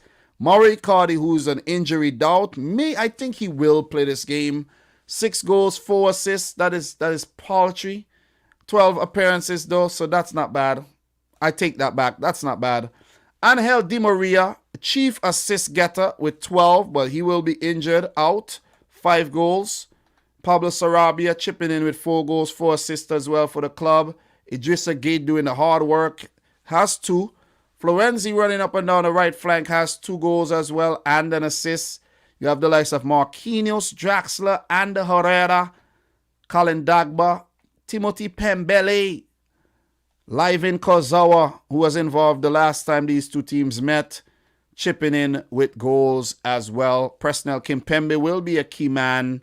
Abdou Diallo, all these guys will be very, very busy. Danilo Pereira trying to keep Messi on a leash. It will be a tall task. Tilo Kehrer, all these guys. It's going to be tough. It is going to be tough. So with that said, guys, it's time for us to make our predictions here. Let's make our predictions. Let me know your predictions for this one before we move on to the next one. And the next one we're going to talk about will be Bayern versus Lazio. And I'm planning to go through that one a little bit faster because we got to get through the City and the Liverpool ones. And I don't have a whole lot of time, maybe under an hour. You know, because myself, I'm getting a little exhausted too. I've been up since like 7:30. I've done some work as well. So appreciate everybody who's stuck around for the live stream. I know people got things to do and all, but appreciate everybody who is in here right about now. If you're yet to like the video, make sure you smash the thumbs up button. If you are, but only if you are getting value from the content though. If you're not getting value, don't like the video. Don't. I beg you not. Only if you're getting value. Only if you're getting value, you smash the thumbs up button. So, look. Thoughts. Prediction here. Thriller, Pochettino to eke out a tie on away goals. 3-3 on aggregate. AM 4-2 PSG. Slayer 5-3 Barcelona. Jason Taiku is saying 3-2 Barcelona. Nasi Austere 3-2 for Barcelona. What else we got here? Slayer 5-3. Bankrupt Lona. PSG 5-2. Of course. Act sheep, you know. Akadeep Gupta is saying 3-1 Barcelona first leg and 3-0 PSG. PSG win. Don't forget that the team who will win the first leg will lose in the second leg because, let's be honest, both Barca and PSG are bottle jobs. Barca are more of a bottler. Well said, Akadeep. Well said. Thank you. Thank you very much. And I see you put the comment a few times to make sure that I read your comment out. Well, there you go. Mel Zidi. 3-2 to PSG. Dupe, 4-2 to PSG. And Mr. 50 here saying PSG 4-1. All right, first leg. Okay, so thank you very much for your prediction. Samuel S is 5-3 to PSG. Okay, so those are the predictions. Thank you very much for dropping your predictions. And in my opinion, guys, in my honest opinion, I think Barcelona are going to get the better of PSG once again. I think this PSG team without Neymar is a totally different team. And they would lack a bit of venom going into this match. I think Mbappe needs Neymar. Neymar needs Mbappe. They work very, very well together. And without Di Maria to provide the assist as well, I think they're going to struggle here. I think they will struggle. They will struggle. And they will struggle to get goals. Mbappe, sometimes he just looks like a fish out of water sometimes in games where he doesn't really get the help with the link up and all of that. I know there's players who could step up, like a Paredes or Sarabia, or Mose Ken could step up, and Icardi if he's fit. But sometimes Icardi in these games is just lazy. I'm just going to go for Barcelona to do the business because they have to do the business. They just absolutely have to. The thing with PSG, they just brought in Pochettino, and he's not under as much pressure as Ronald Koeman right now, who is looking like he won't win La Liga. He didn't win the Copa del Rey. Well, he's still in the Copa del Rey. He didn't win the first leg. He got knocked out of the Copa España, the Super Copa de España. He lost that. So I think for Barcelona to actually continue back in Koeman, he has to stay in the Champions League. It would be devastating if he gets knocked out in terms of his chances of staying on as Barcelona manager, where he left the Dutch national team to go and manage. So it is a tough one, but I'm going to have to go for Barcelona here. Even with all their problems, I say they're going to get through this one. They're going to get through this one. And as Samuel S. is saying, neither of these teams will get past the quarterfinals. I'm going to go and say it's going to be tough for them to win it. But, in adversity, you could see a team come through. But I think PSG needed Neymar here. The clash would be less of a high-profile one without Neymar too, because it would have been nice to see him coming up against his old team, seeing if PSG could get revenge against Barcelona here. I think PSG looking really light right now. Draxler and these guys haven't really stepped up. I could be wrong, but I'm just going to go for Barcelona to be a bit too much. Lionel Messi, I'm not the round of 16 this time. They got pretty far the last time, but they met Bayern Munich, and we all know what happened. Nah, PSG out. Barcelona go through to the last 8. That's my final prediction here. I do appreciate everybody who dropped in prediction. I thought that my boy Adam Sambo. Oh, you're sticking around for this one. Oh, I thought you left. He said it's going to be a tough match for both teams. I think PSG will make it through, getting that revenge on Barca 5-4 on aggregate. Let's see who turns out to be right here. Let's see who turns out to be right. So I'm going to go for Barcelona to go through here. Barcelona. So thank you very much for your predictions here. And we are going to move on. The next game, Bayern Munich versus Lazio. So Bayern versus Lazio. So let's go back to the UEFA website here. Bayern Munich versus Lazio. This game will be played at the Stadio Olimpico in Rome. Just getting the facts right. This would be Tuesday, the 23rd of February. Just getting the facts right here. Okay? Just getting it right. All right. As for the return leg, we're not going to touch on that right about now. In terms of where it's going to be played, we don't know what's going to happen. We don't know if any of these conditions will change. But it will be at Lazio Stadium in Rome. So we are going to get into the nitty-gritty here, where Bayern Munich are in the Club World Cup final, and we are going to get to check all of that out pretty soon. So let me go back to the Champions League page, and we're going to run through the Lazio Bayern Munich clash. Won't be spending a crazy amount of time on this one. What did you predict for Chelsea Atleti? I predicted Atleti win. Sorry, bro. Sorry. I know you're a Chelsea fan, but I just think Atleti are in a better position right now to get past a Chelsea. So, yeah, Adam. But it'll be nice if you go back and watch the beginning of the stream whenever you have some time. That'll be good. So, what I'm gonna do? Let's bring up the screen right now. Bam. And that is the wrong screen. I don't want to share that one right now. So I want to bring up the other one so we could go through and see where both teams are actually doing in their respective leagues. I'm going to run through that really quick. And then we could get on to the last two, which is the City versus Gladbach and Liverpool versus Leipzig. So let me bring this one up and we're going to talk about this one. So, yeah. Lazio, what are they doing in Italy right about now, we may ask. So Lazio are 5th, not bad, 40 points. after 21 games. They're 9 points off the top. We could conclude that they're not going to, I don't think we don't know. We don't know if they're going to win the league, but they have 5 wins in their last 5 games, man. They have been on fire in the Serie A. And we go through their last couple games, 1-0 against Cagliari, 3-1 against Atalanta. And before that, Atalanta did beat them in the Coppa Italia quarterfinal. So they got their revenge there. 2-1 against Sassuolo, 2-1 against Parma in the Coppa Italia round of 16. They beat Roma in that derby there, 3-0. Beat Parma, beat Fiorentina, drew against Genoa. They lost to AC Milan. That's not a bad thing this season. They beat Napoli. They've been doing well. They've been doing very well.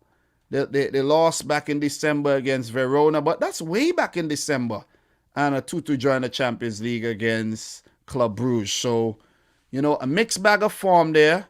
12 wins, 4 draws, and 5 losses. That's pretty decent. That is pretty decent. And they've been on a good run of form. Good goal scoring form, scoring 36. But they let in a lot of goals, though. They have 27 goals let in. And, you have teams down below them having a better defensive record. So they would need to actually work on that. Inzaghi, you got to work on your team in terms of, tightening up at the back there. But Ciro Immobile is the main man. If he is out, they would be in some problems. They would be in some serious problems. So as for Bayern Munich, who are currently playing in, it's at 1 o'clock. I thought you guys said that the game was going on right now. The game ain't going on right now. I thought you guys said he was actually going on right now. Where's Lazio located? They're located in Rome. Rome, not Milan. So Bayern play Tigres in the Club World Cup final. That starts at 1 p.m. Hopefully I'm done before that. I don't know if I will. But they beat Al Ahly in the semi-final. They beat Hertha, beat Hoffenheim, beat Schalke, beat Augsburg, beat Freiburg.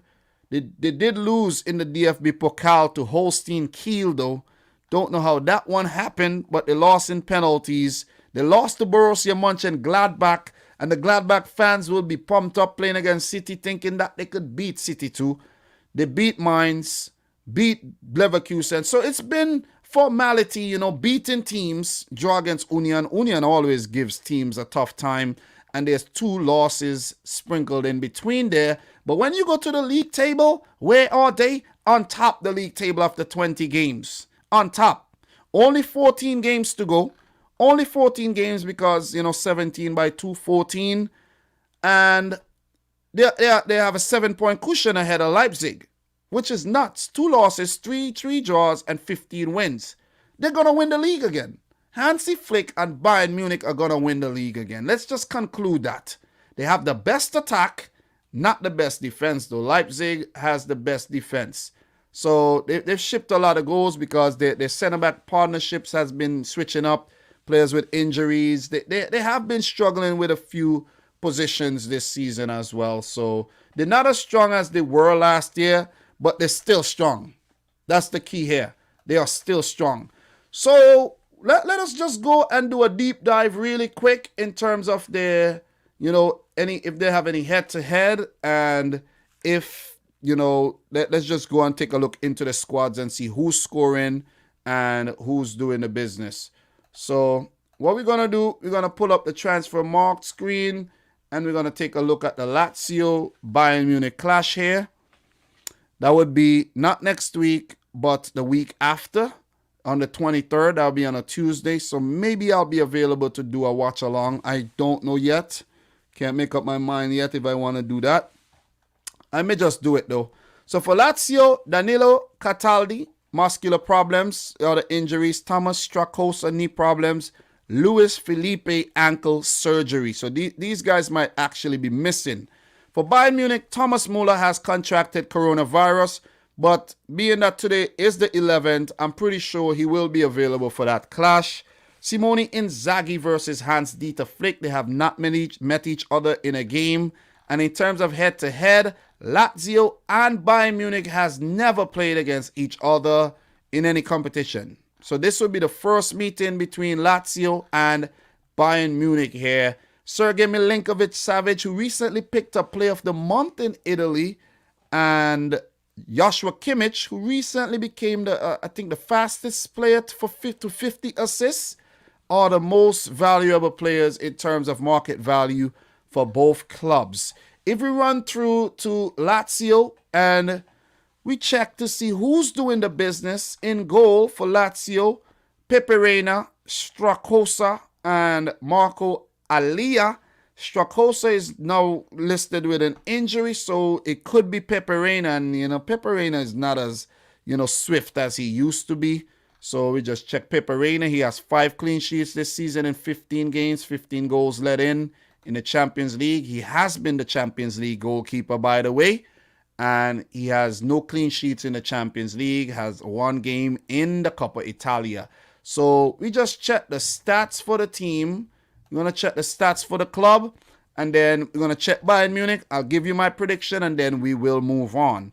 I think I didn't waste, but I spent a very long time on some of these, hence the reason why we haven't been wrapped up with this one as yet. You know what I mean? Man, I should have been done. But I will be done. But I do not want to leave anything incomplete at all. Still have 2 more to go through. It might take me about 25 minutes to do those 2, so hopefully we finish before 1 o'clock. That'll be very important to finish before 1 o'clock.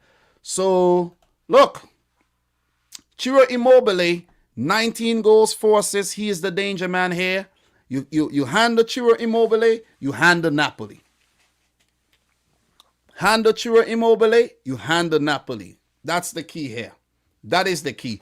Felipe Caicedo has 7. He's the next, high goal scorer. Luis Alberto has 6 and an assist. Sergei Milinkovic-Savic with 4 goals, 8 assists. You keep these guys on a leash, you win the game. Joaquin Correa has 4 goals, 4 assists. He could do a lot better than that. Marco Parolo with 2 goals. Vedat Mukiri with 2 goals. He's a center forward, and you only got 2 goals. You need to up your game. Aka Akpro with 1 goal. Adam Murasic from right back does have 5 assists. Acerbi from center back does have 3. And these guys have chipped in with a few goals. Manuel Lazzari has 5 assists. Andreas Pereira over there on loan from Man United has 2 assists and 1 goal in 19 games. Lackluster stats if you ask me. And there might be other stats that he's excelling in, but those stats are very lackluster. So a whole lot of other no-name players that I never heard about. And it will be a very tough task for Simone Inzaghi's Lazio to topple the defending champions Bayern Munich under Hans-Dieter Flick. We're going to check Bayern Munich real quick, see who's doing the damage or not the Bundesliga. But Bayern Munich are the Bundesliga, but I don't know why I always call them the Bundesliga. I don't know why I do that. So, Bayern Munich, Manuel Neuer, number 1.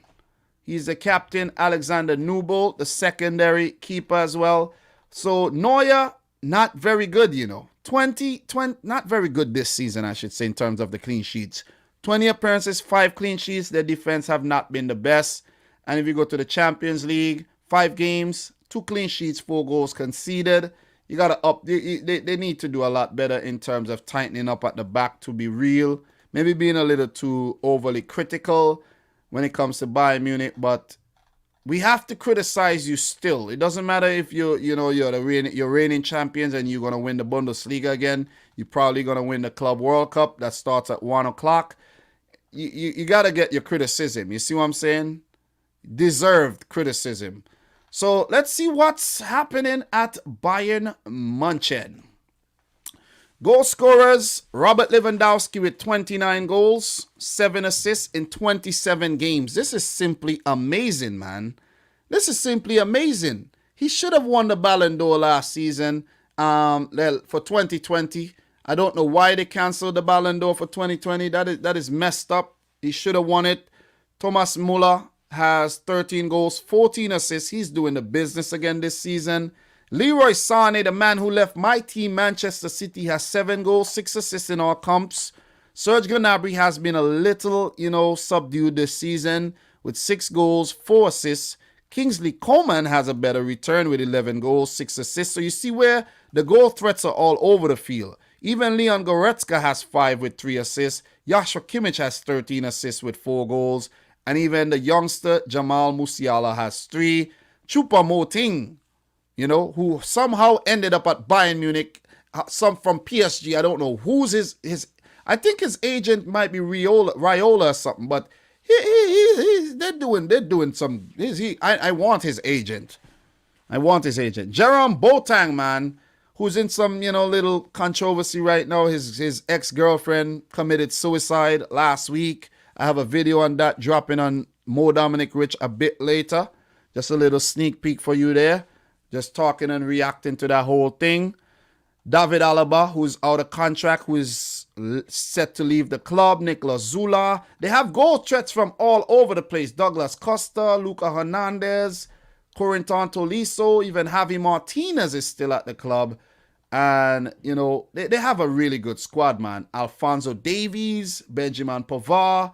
They're doing the damn thing. They're doing the damn thing. And I'm not going to get too deep. I'm not going to get deeper into all of these players. But Bayern Munich are looking damn good. And I'm going to go as far as to say that I don't think Lazio stand any chance here. I'm going to underestimate Lazio. Thank you very much for leaving your predictions as well, guys. But I don't think that Lazio stand a chance here. And look, Thriller, this is the thing about Dominic Rich FC. I'll be putting out a lot of videos on things you don't know because I do a lot of research. Man. I go and I deep dive and I dig into things and I'm going to start actually putting out videos, and it's topics that would actually maybe get demonetized on my main channel. So why not put in the time and build something else on the other channel? You see what I'm saying? And just put them out and share your thoughts on that. You see what I'm saying? Just add some value there. Just presence, build up my presence there. Continue to build my presence on YouTube in the football world there. So I'm going to go for Bayern Munich to beat Lazio, man. It's going to be a comfortable tie in my opinion. Once they could handle, I think they will be able to handle Ciro Immobile. I think so. And Bayern Munich, listen, I don't think there'll be an upset here. I don't think so. If there's an upset here, Lazio, you have done a hell of a job. You have done a hell of a job. So look, we're going to move on. While I have the energy, I got to talk about my team. Next. I'll leave the Liverpool one for last. I got to talk about my team next. Manchester City. While I still have some energy, we're going to run through this one. It will be played at the Puskás Arena on Wednesday, the 24th of February, 2021 in Budapest, Hungary. Mönchengladbach versus Manchester City. Gladbach, they play second in their group. City, of course, top theirs. And still we don't know if the second leg will be played at the Etihad or if it's going to be back at the Puskás Arena again. Let us wait and see what happened in terms of that. And the same thing applies to the Liverpool-Leipzig clash.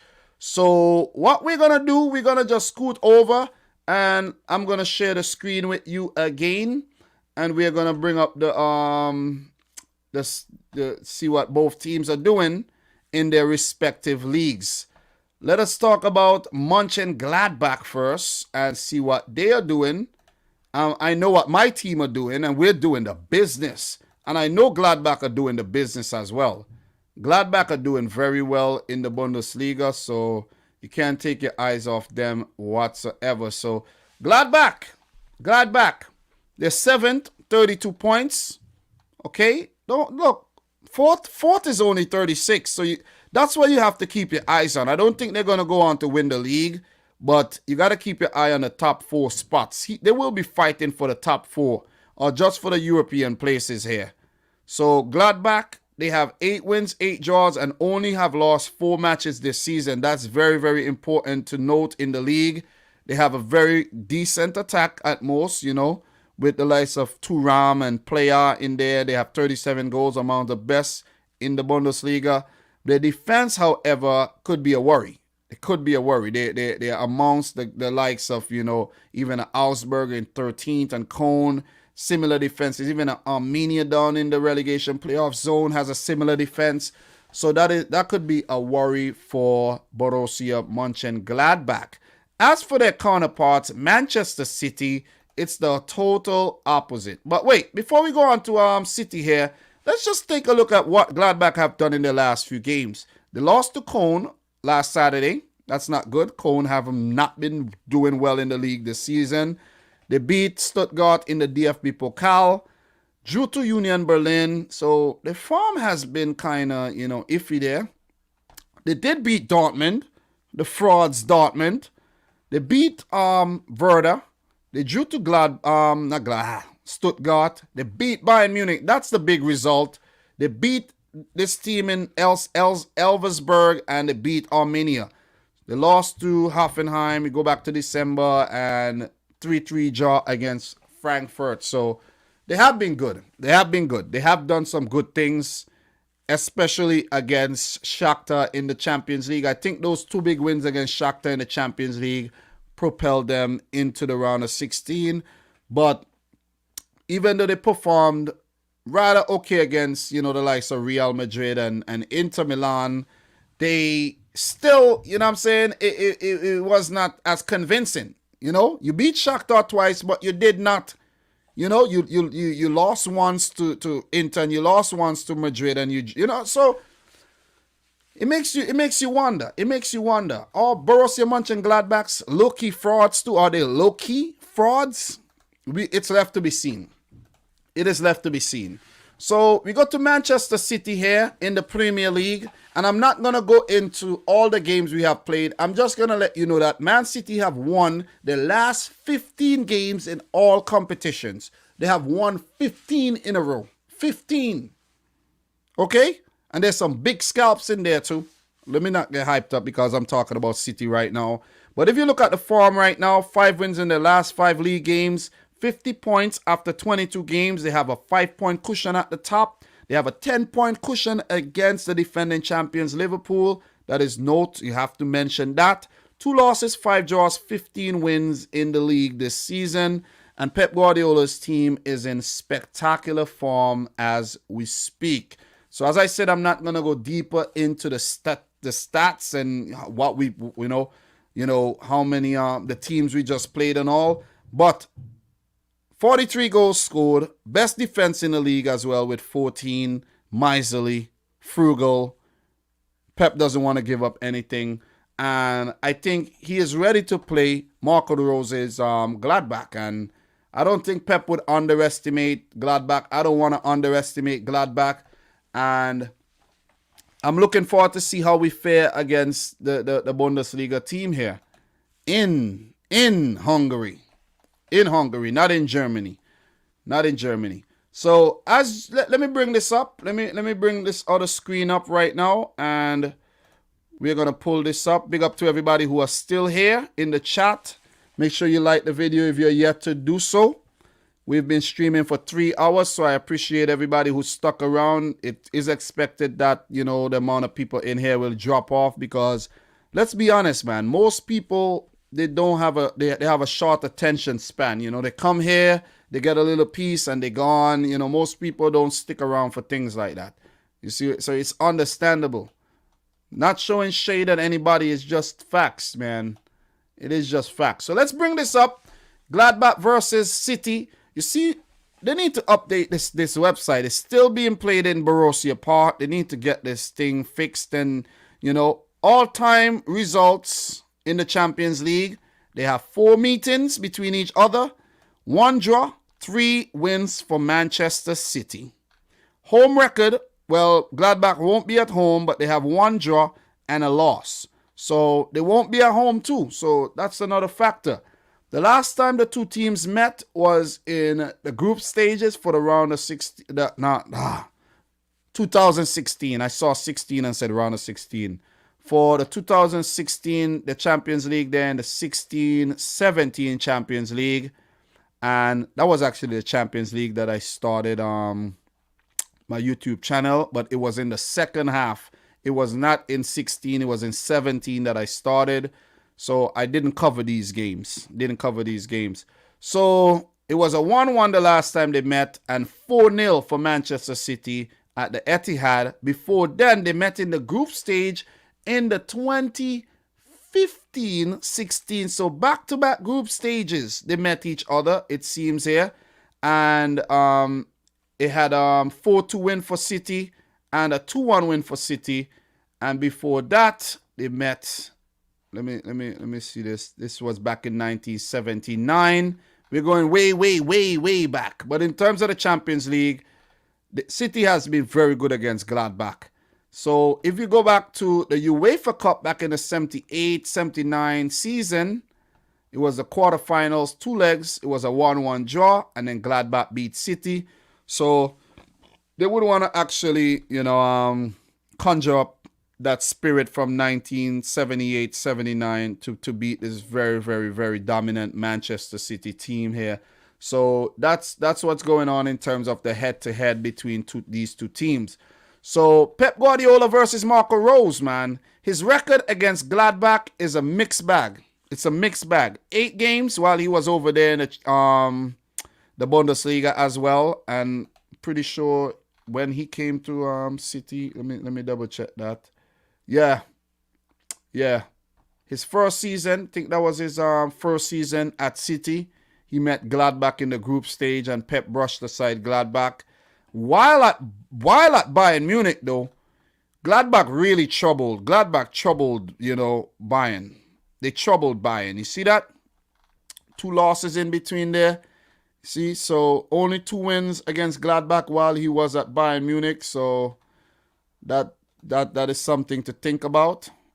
Something to think about. We're going into the stats, guys. So Marco Rose has never played against Pep Guardiola as a manager, and he has never managed against Man City, of course. So that is something to consider. Most valuable players, Kevin De Bruyne and Marcus Thuram. I don't know if Kevin De Bruyne will be fit enough for this one. I hope he is. He has a hamstring injury. I think he will be back by then, though. Philip Sandler, knee injury. He doesn't play for the team anyways. And there's Famana Kizera, Mamadou Doucouré, and Torben Mussel all out with minor injuries. But those guys are not key players for Gladbach anyways. So Marcus Thuram, man, the man who likes to spit in people's faces, is the most valuable player in terms of market value, worth 40 million euros. Kevin De Bruyne, 120 million euros. This one is a mismatch. It is a mismatch, but you cannot take your eyes off this Gladbach team. What we're gonna do right now, Marco Rose is also a very, very, very good manager, so you gotta give it to him. So Jan Sommer will be the goalkeeper in between the sticks, and we know Jan Sommer is capable of doing the business. Very, very talented goalkeeper. But he's also, capable of the unspectacular too. So what we're going to do, we're going to take a look at their squads, see who's scoring the goals, see who's doing who's the danger man. And then I'm going to let you know my prediction. And then we're going to move on to Liverpool, because we want to get this thing wrapped up pretty soon, okay? I've been going on forever, and I'm a marathon man, but still, you see what I'm saying? I've been up for a while, so yeah, I can't expect to have you guys here forever. This is not a Mr. Beast challenge where I'm attempting to stream for 5 hours, talking the entire time. You see what I'm saying? And on top of that, I might want to do a bit of gaming later. Oh my God. R.I.P. to my, R.I.P. to my voice. And I'm out of water too. So good luck. Good luck, Dom. Good luck with the Liverpool segment. So lost in those, highest goal scorer with 12 and 12 assists. But you only need 1 or 2 goals, though, to knock off a team. So let's not really, judge too much. Alisson Player with 9 goals. Quite a few of those this season in the Champions League and 5 assists. Florian Neuhaus, the 23-year-old German who is currently quoted by Bayern Munich. I was about to say Bundesliga. He is a nice player. What a player that guy is. Florian Neuhaus. 6 goals, 6 assists. I definitely see that deal going through, him moving to Bayern Munich. I could remember I was telling George, asking him what he think about Neuhaus. And he's like, George likes to talk his shit. He was saying, nah, we don't need Neuhaus. Yes, they're gonna buy Neuhaus. Marcus Thuram with 6 goals, 8 assists. That is not good enough. Jonas Hoffman with 6 goals, 10 assists. Nico Elvedi, centre back. Braille Embolo could be a tricky customer, 3 assists, 4 goals. Rami Ben Simeoni, really talented left back who's capable of scoring penalties. I think some of these might be penalties. You got the ever presence of Patrick Herrmann. I think he's a one club man. He's been around for a while. Hannes Wolf, on loan from Leipzig there. We have Oscar Wendt, veteran Swiss left back. Christoph Kramer, Liner, Ginter. All these guys, man. Ibrahima Traore, the veteran. All these guys should chip in. Dennis Zachariah, the man who is linked to Manchester City. He's only 24 years old. And that's a nice age. I could see City actually buying him. And they have a lot of good players. Valentino Lazaro, who scored 1 goal this season, but it was a wonder goal. So they have a talented team here. And Man City should be very, very careful going into this match. I don't want to be too cocky and be like, we're going to beat freaking Gladbach off the park. And next thing we go over there to Hungary and mess up. And then if the game is played at the Etihad, then we mess that one up too. Nah, man. Nah, we got to take this one. We're going to take this one we're going to be very, very cautious here. Not overly too cautious where we're going to drop it, but we're going to be cautious here. Edison Moraes, man, the most clean sheets in the Premier League right now for any goalkeeper. He has a total of 13 clean sheets in the Premier League in 21 games. 13 goals conceded. Superlative. Lovely. In the Champions League, 5 games, 4 clean sheets. Awesome. Carabao Cup, he hasn't played. FA Cup, he hasn't played. So Pep has been rotating his keepers with confidence in those cup competitions. So Edison, well rested and ready to go against Borussia Mönchengladbach. Let's take a look at the squad real quick. Then I'll let you guys know my prediction. And then we're going to move on to the last team. Last tie, Leipzig versus Liverpool. So Manchester City right now in terms of stats, let's see what the team has been doing. Not high goal scorers, but a lot of players have been chipping in terms of, goal contributions. A lot of injuries during the season as well. Here and there, De Bruyne, was out missing for some time. Laporte missing, Nathan Ake missing, and a few more players. Aguero missing. You see? So when I say you can't really judge by the amount of goals players have scored because you only need 1 or 2 goals to get through a tie sometimes. Raheem Sterling, 11 goals in all competitions. Phil Foden with 9. I'm pretty sure these guys have more goals, but I might be wrong though. I might be wrong. I really, really thought they had more goals though because I know Ilkay Gundogan. Let me double check this because this thing sometimes is 7 goals in the Premier League. I thought he had 9 goals in the Premier League this season. I could swear he had 9 goals in the Premier League. Transfer Marked, what are you doing? I could swear he has 9 Premier League goals. 3, 5, 7. And against Liverpool, what happened here? You see that Transfer Mark? You're not up there in your blood clay thing, man. Jesus Christ. I need to get in contact with somebody at Transfer Mark, man. Listen, how you have Gundogan not scoring any goals here, man? Like, come on, man. Come on, seriously. The man scored twice. Twice, look. Twice. Jesus. Transfer Marked. I swore by you. I swore by you that you are the best site when it comes to stats and all, but you're missing information here. So all the information that I give is probably, there's some, falseness to some of them. Oh my God. Gundogan do have 2 Champions League goals, which takes his goal tally up to a total of 11, man. Look, I'm not even going to go into that one. This is crazy. This is crazy. It's a good thing I know my team, I think the stats for the other teams were pretty on point. I think they were on point. I know what City have been doing. So that's that for that.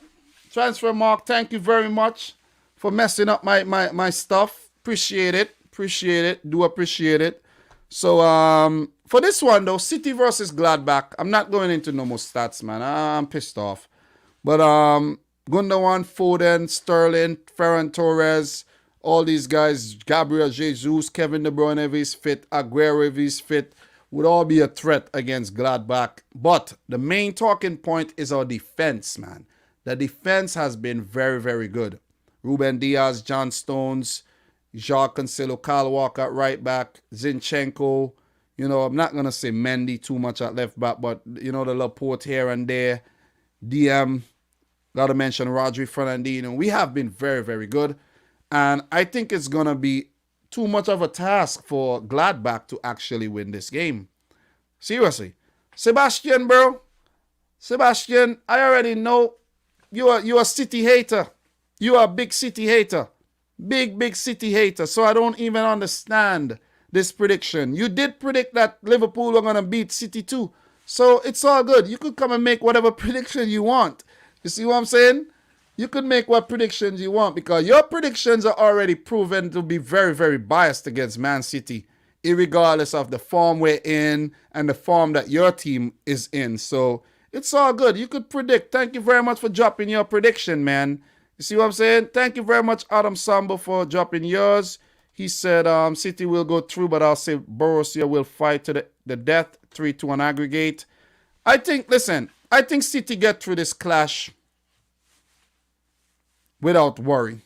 I'm going to make the call. We get through this clash without much worry.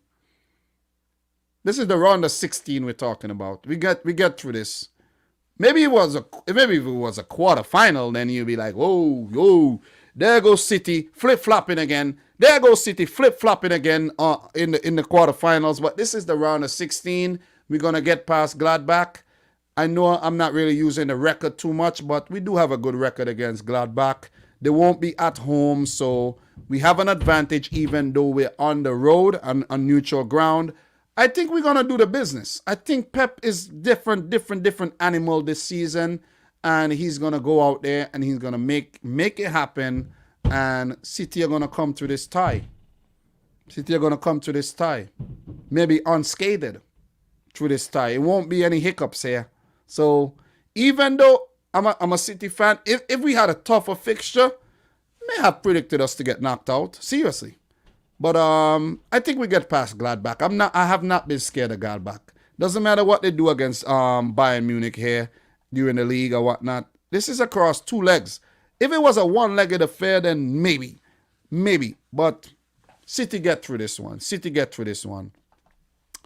You used to tell me and Ryan your source is gold. It is gold. It is still gold. But maybe they haven't updated it yet. Maybe someone is not doing their job right now. But overall, it is still very good. I don't know why. I really don't understand why it's not updated yet. But they need to update it. They need to update it because people are using your freaking site for the stats and you haven't updated the damn thing. You see what I'm saying? You haven't updated the thing. I wish I could get in contact with somebody from freaking Transfer Markt right now, you know, and tell them to update your damn site, man. Seriously, because this is not good. This is definitely not good. And it's a good thing that I know my own team and I know what's been going on with the team. You see what I mean? But these are all stats. The stats have no bearing really on who I think is going to go through. But I just wanted to point that out. It's flawed. Everything's flawed, man. Everything is flawed. So we go for Bayern here. And we go for City to go through. So I'm going for City. Thanks to everybody who left their comments. I'm not going to go through all these comments right now. So we're going to touch on the last one of the day. And we're going to talk about the RB Leipzig versus Liverpool clash here. RB Leipzig versus Liverpool. Let me bring that up on the screen. And we are going to check out what's going on with both these clubs and have a conversation. The last one Thanks for everybody who stuck around. If you haven't liked the video, make sure you smash the thumbs up button. Do you guys think that this live stream was a disaster, or you think I did pretty good? Do you think I did pretty good? You know what I'm saying? I think I was solid enough. I think I was solid, you know, because you need a centralized place for the stats and all, and Transfer Markt, I think, they do a great job for most part, but I'm surprised they haven't updated these stats, though. I think it's probably a robot that update the stats. I don't even know. Something's not working. Because I realized that the other day, you know, I was like, what's going on here? What is going on? But they have very good head-to-head and all these things, but maybe maybe someone's distracted. It has to be that, because I don't understand why. I really don't understand why you don't have the freaking Ilkay Gundogan has 9 goals and you have 7. The thing is, they haven't even updated the Liverpool versus City match yet in terms of the goal contributions. So that's pretty weird. But in terms of like the league standing and all of that, they're pretty on point with that right about now. They're on point with everything else. And mostly it's a site market value and transfers. Note the name, Transfer Markt. But it's pretty solid in terms of historic data. Historic data. Maybe up to the time data, very suspect, because you saw we had that problem in earlier with the venues, and it kind of threw me off with the venues. So look, this game will be played in Hungary as well at the Puskás Arena. See this? This is Google. Google has this thing updated, and let's take a look at what Leipzig are doing so far right now. Leipzig in the Bundesliga are second, 41 points, 7 points behind league leaders. Of course, Bayern Munich. Leipzig played 20, won 12, lost 3, and drew 5. The defense is the best in the league, so that's something to note. They don't ship a lot of goals. Big up to the boy Upamecano, Halstenberg, Klosterman, Mukiele, Kanote. All those guys have been solid. And Helinho running down the left flank as well has been solid. You know, they have, you have the likes of Conrad Lima was out with an injury for a while too, but the team is, you know, the team is Campbell, the team is solid, you know. Solid team. Like RB Leipzig have there under Julian Nagelsmann, a very solid manager. So look. Leipzig, 41 points, man. And we know what Leipzig are capable of doing. What was that? Champions League semifinal last season? RB Leipzig, team formed in 2009. Let me hear you guys talk some shit now. Leipzig was formed in 2009. 2009, you know. 2009 they were formed. Ah, boy. We're not going to get into who they knocked out last season as well. We're not going to get too much into that one.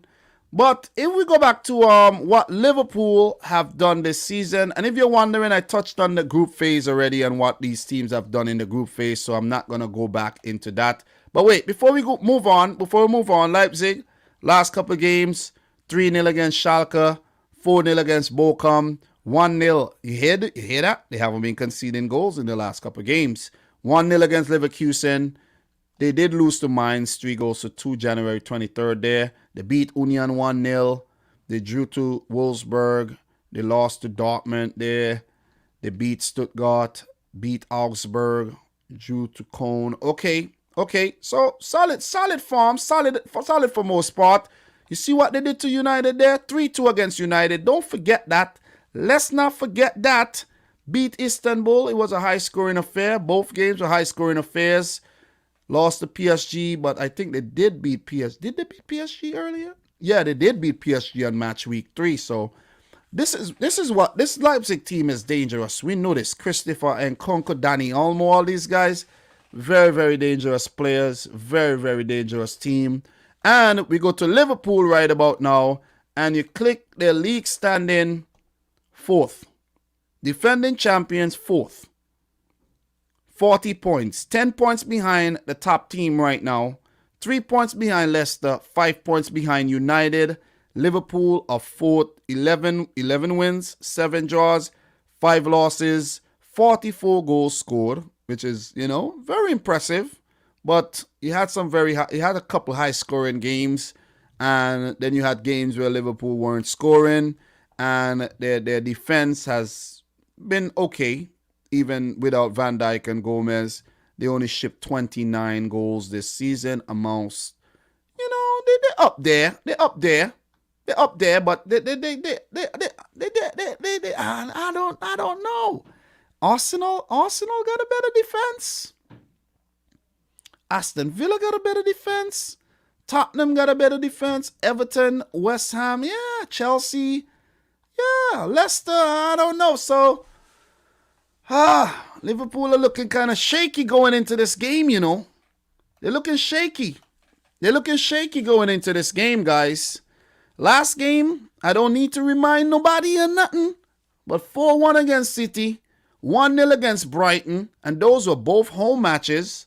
They did beat West Ham, did beat Tottenham, but lost to United, lost to Burnley, drew to United. They did beat Villa under 23 team, but did lose to Southampton. 2021 has not been good. But before that, due to Newcastle, due to West Brom, it has not been good. After Christmas, Liverpool have been one of the worst Premier League teams. After Christmas. The worst. Like Jenny Aiku said, the worst. One of the worst teams after Christmas. But you know what? A lot of people don't like when you talk this kind of facts about Liverpool. They don't. They really, really don't. And you get crucified if you talk facts about Liverpool by the Liverpool fans. You see what I mean? But how confident are you Liverpool fans going into this game against RB Leipzig? How confident are you? How confident can you be going into this game against RB Leipzig? Please tell me, how confident could you be going into this one? How? It's very difficult. It's going to be a very, very, very difficult fixture. It's going to be very difficult. So, look, what we're going to do, I'm going to go back here and I'm going to check out, and I'm not going to go too much into the stats for real. I'm not going in too much into the stats anymore because the Premier League seems not to be updated yet in terms of transfer marked. But we know Mo Salah has been scoring a lot of goals. But the other two, Firmino and Mane, has been, you know, rather lackluster to say the least this season. And the front three has been hit and miss. You know, one game you score, then the next game you don't, you disappear for, you know, and they just haven't been clicking like they're supposed to. They haven't been clicking at all.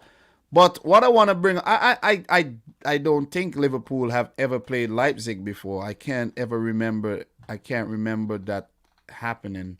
Yeah, Liverpool have never played against Leipzig. They have never played against Leipzig. But Klopp has 2 games against Nagelsmann, and he picked up 2 wins. That must have been when Nagelsmann was a manager of Hoffenheim. And, you know, Nagelsmann does have a record against Liverpool too, where he played 2 games and lost both games against Liverpool. So that was when he was at Hoffenheim back in, let me see. I think, yeah. Actually, those games were in the freaking Champions. They have met. Qualifying round. I think I could remember this too. So they haven't met in the Champions League, but the qualifiers is not really a part of the proper. So I did remember this. Who remembers this one? I remember this one. When Liverpool had to play qualifiers for the Champions League. I remember this. I remember this when they beat Hoffenheim. Now I remember this one. So this will be their 3rd meeting. But those 2 didn't really show up on the radar like that. So it was Nagelsmann when he was at Hoffenheim. So I was right with that one. So Klopp was definitely at Liverpool and not at, you know, Borussia Dortmund. I don't even remember if, I don't think he played. Yeah, Nagelsmann wasn't a Dortmund man, Hoffenheim manager when Klopp was in the Bundesliga. So that's why they don't have a really rich head-to-head against each other. But Klopp has the edge here. Klopp definitely has the edge here. But Klopp, I don't think Klopp has never managed against Leipzig because Leipzig is a new Bundesliga team. When Klopp was there, back in 2015 and before that, Leipzig was a new team coming up the lower leagues. That's how crazy this one is. But for Liverpool, Jota is out, coming back to full fitness pretty soon. Who knows if Jota could feature in this game. Naby Keita is out.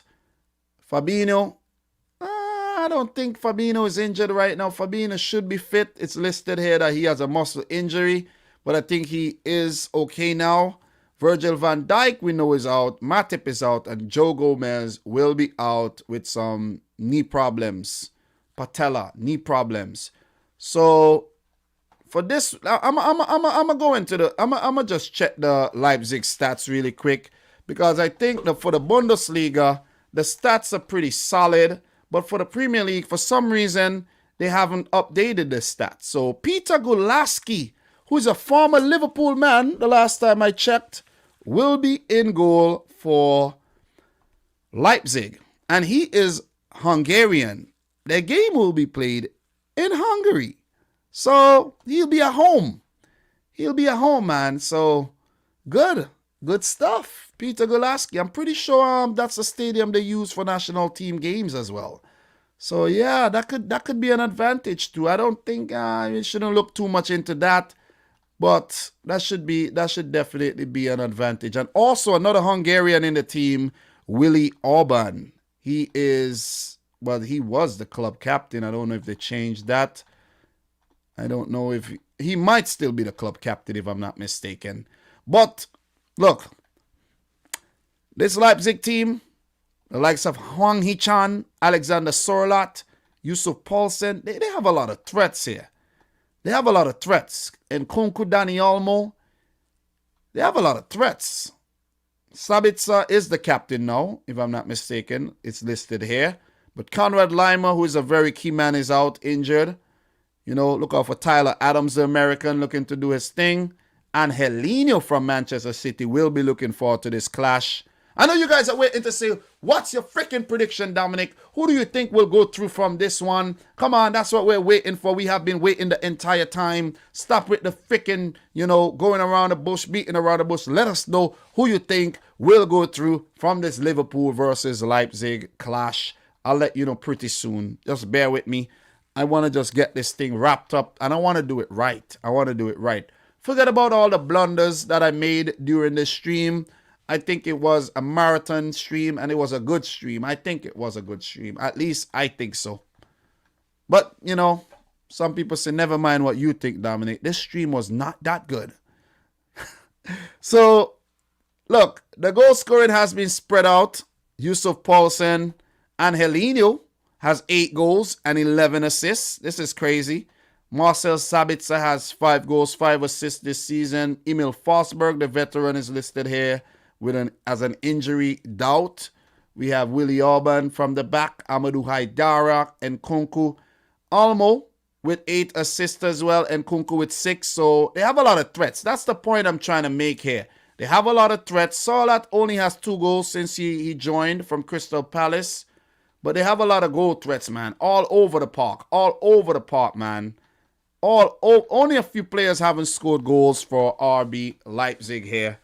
For Liverpool, I'm going to see if they got the Liverpool stats right, though. I'm going to just check and see if they got the Liverpool stats right. And if they, they only messed up the Man City stat.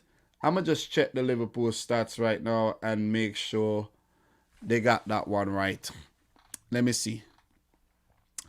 So Alisson Becker will be in goal, and we know what happened the last game that Alisson played, but he would need to put that behind him and just start fresh and say, listen, man, I don't know what happened in that Man City game, but I wasn't myself, man, and I apologize. So they'll have to move on.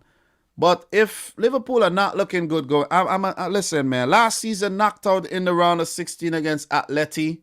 Coming in this season, and it was goalkeeping mistakes last season by Adrian that cost Liverpool. Alisson, I don't know how confident the Liverpool faithfuls will be going into this game. I'm telling you. But, you know, I don't know, man. I don't know. See what I'm saying? I don't know, man. Okay, so let me go to the stats. Let me see if they got this one right. Let me see if they got this one right, because Mo Salah did score in the last game and his goal tally is supposed to go up. So it's listed as 21 goals here for Mo Salah. Let me see how much he has in the Premier League listed here. Yeah, they haven't updated this thing here. They haven't, man. They really haven't updated this. It's still listed as 15 Premier League goals, and he does not have 15. He has 16 Premier League goals. So 16 Premier League goals for Mo Salah this season. I don't think they updated the last match day because it's a lot of data. You could give him a little break there. It's a lot of data to analyze and to get, you know, up to date and everything. But Mo Salah has been, you know, the chief destroyer in the Liverpool camp, and he has about 22. He has 22 goals this season in all competitions, if I'm not mistaken, guys. 4 assists. Sadio Mane is the next best, listed with 10, 5 assists in 29 games. This is not good. This is a poor return, if you ask me. This is poor. Roberto Firmino, 6 goals in 32 games, 6 assists. This is poor. Diego Jota, who was injured, has 9 in all comps. Takumi Minamino with 4. He's now at Southampton. Curtis Jones with 3. Where are the goals going to come from? Jorginho with 3. Andy Robertson with 1. Divock Origi with 1. Alexander-Arnold with 1. And Robertson and Trent Alexander-Arnold has a combined total of 10 assists. 10 assists between them. You know, that is not good. This is where Liverpool excel with these guys. With these guys. Henderson has 1 goal and assist. Jordan Shaqiri 4 assists, 1 goal. You know, we're not even gonna talk. We're not even gonna talk about Thiago in this live stream. I refuse to talk about Thiago. I refuse to talk about Thiago right now. I refuse. I will not talk about Thiago. Listen, man, that's it in terms of me going through both clubs and analyzing, and I've made up my mind. I'm out of water. I have to end this live stream now. 3 hours 41. It's going to be like 3 hours 45 minutes. Guys, what's your prediction? What is your prediction? I want to hear your predictions first before I let you know my prediction, man. Let me know your prediction before I let you know mine. I want to hear your predictions. Let me know your predictions. Let me know your predictions. Please, I beg you. All right, so what we got? What we got here? We got Austere saying 3-0 to Leipzig on aggregate. I don't know if that's gonna be the case, but let's see. You should put timestamps in the description for this video, Dominic. Yeah, I'll try to rewatch it and put some timestamps in the description to help people out. It could help the video as well if I have the time. Red Bull over Liverpool. And what we have here, RB Leipzig to win 4-2 on aggregate. We have Dundee Poser saying 4-2 Leipzig. What else we have here? What else we have here? You guys are scared to make the predictions or what? Are you scared? Okay, we have Akadeep Das Gupta. Thank you very much for sticking around for most of the stream. I think 1-0 to Leipzig. First leg, 2-1 to Liverpool. Second leg, Leipzig. 1 on away goals rule. We have Nader Abdel Noor. 4-3 Leipzig on aggregate. 4-1 to Leipzig, saying Mona Mela Mukesi. We have Prosper saying 3-1 Leipzig win. Wow. Samuel S. Liverpool 3-3. 2 away goals. Liverpool lose 3-1 away, but turning around 2-0 at Anfield. That's a bold prediction, seeing how Liverpool been doing at Anfield lately. You know, 3-2 Leipzig aggregate. Thank you very much, everybody, to share your prediction. Schoolboy says Liverpool win. They will scale through. Guys, look. It's been a tough call. It's been a tough call, but I have to make the call. I do not see Liverpool getting past this Leipzig team. And this is no Liverpool hating or because I'm a City fan or this, that. This Liverpool team does not beat this Leipzig team. This Leipzig team is a whole nother beast, especially what they've been doing in the Champions League. Look at what they did to Man United. That alone should scare the Liverpool fans right now. Not the team, the fans. This Leipzig team ain't playing no games. They have goal threats from all over the field.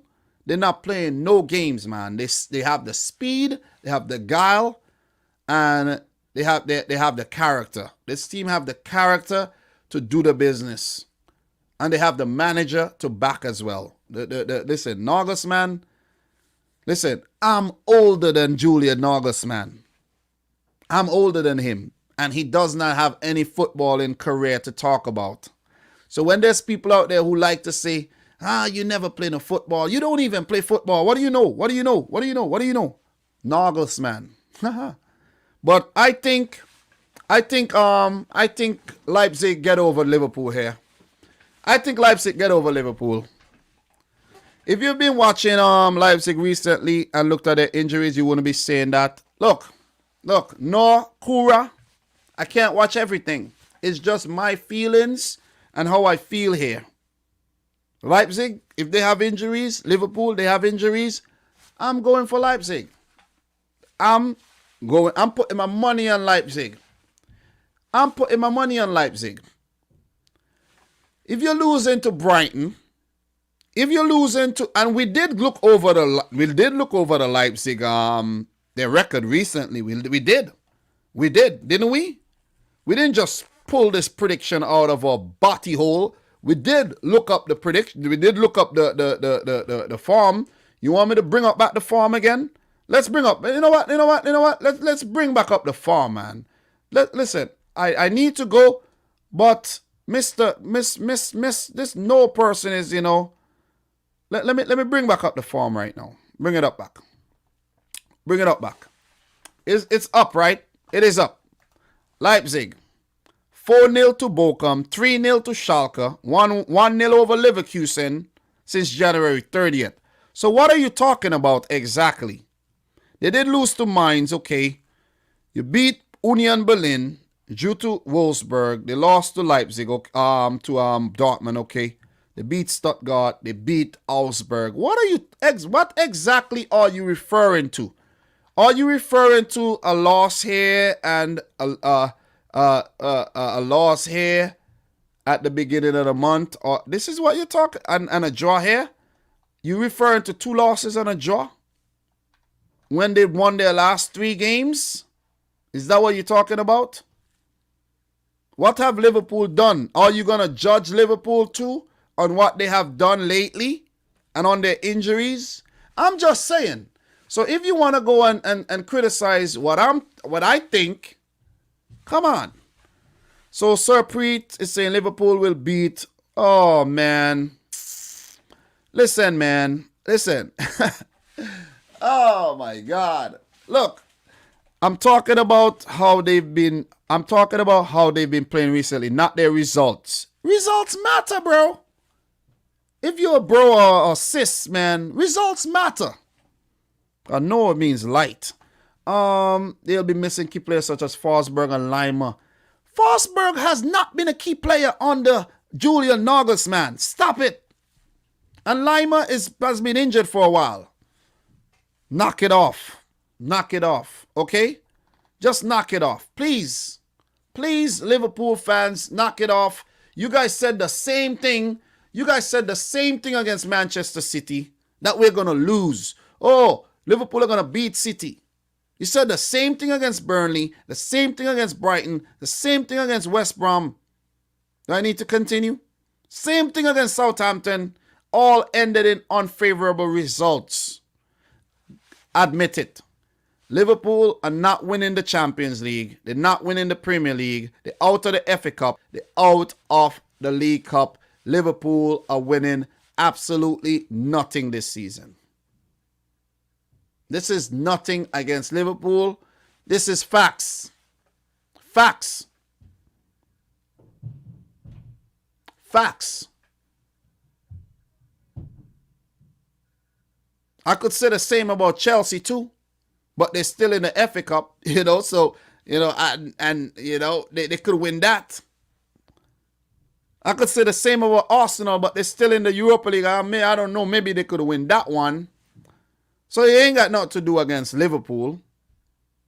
It is what it is. If Liverpool were playing well and they were freaking winning games and they had my confidence, I would predict them to win against Leipzig. You see what I mean? Can't do it. No, I cannot do it.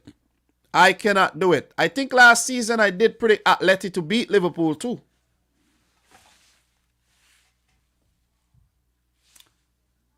I digress.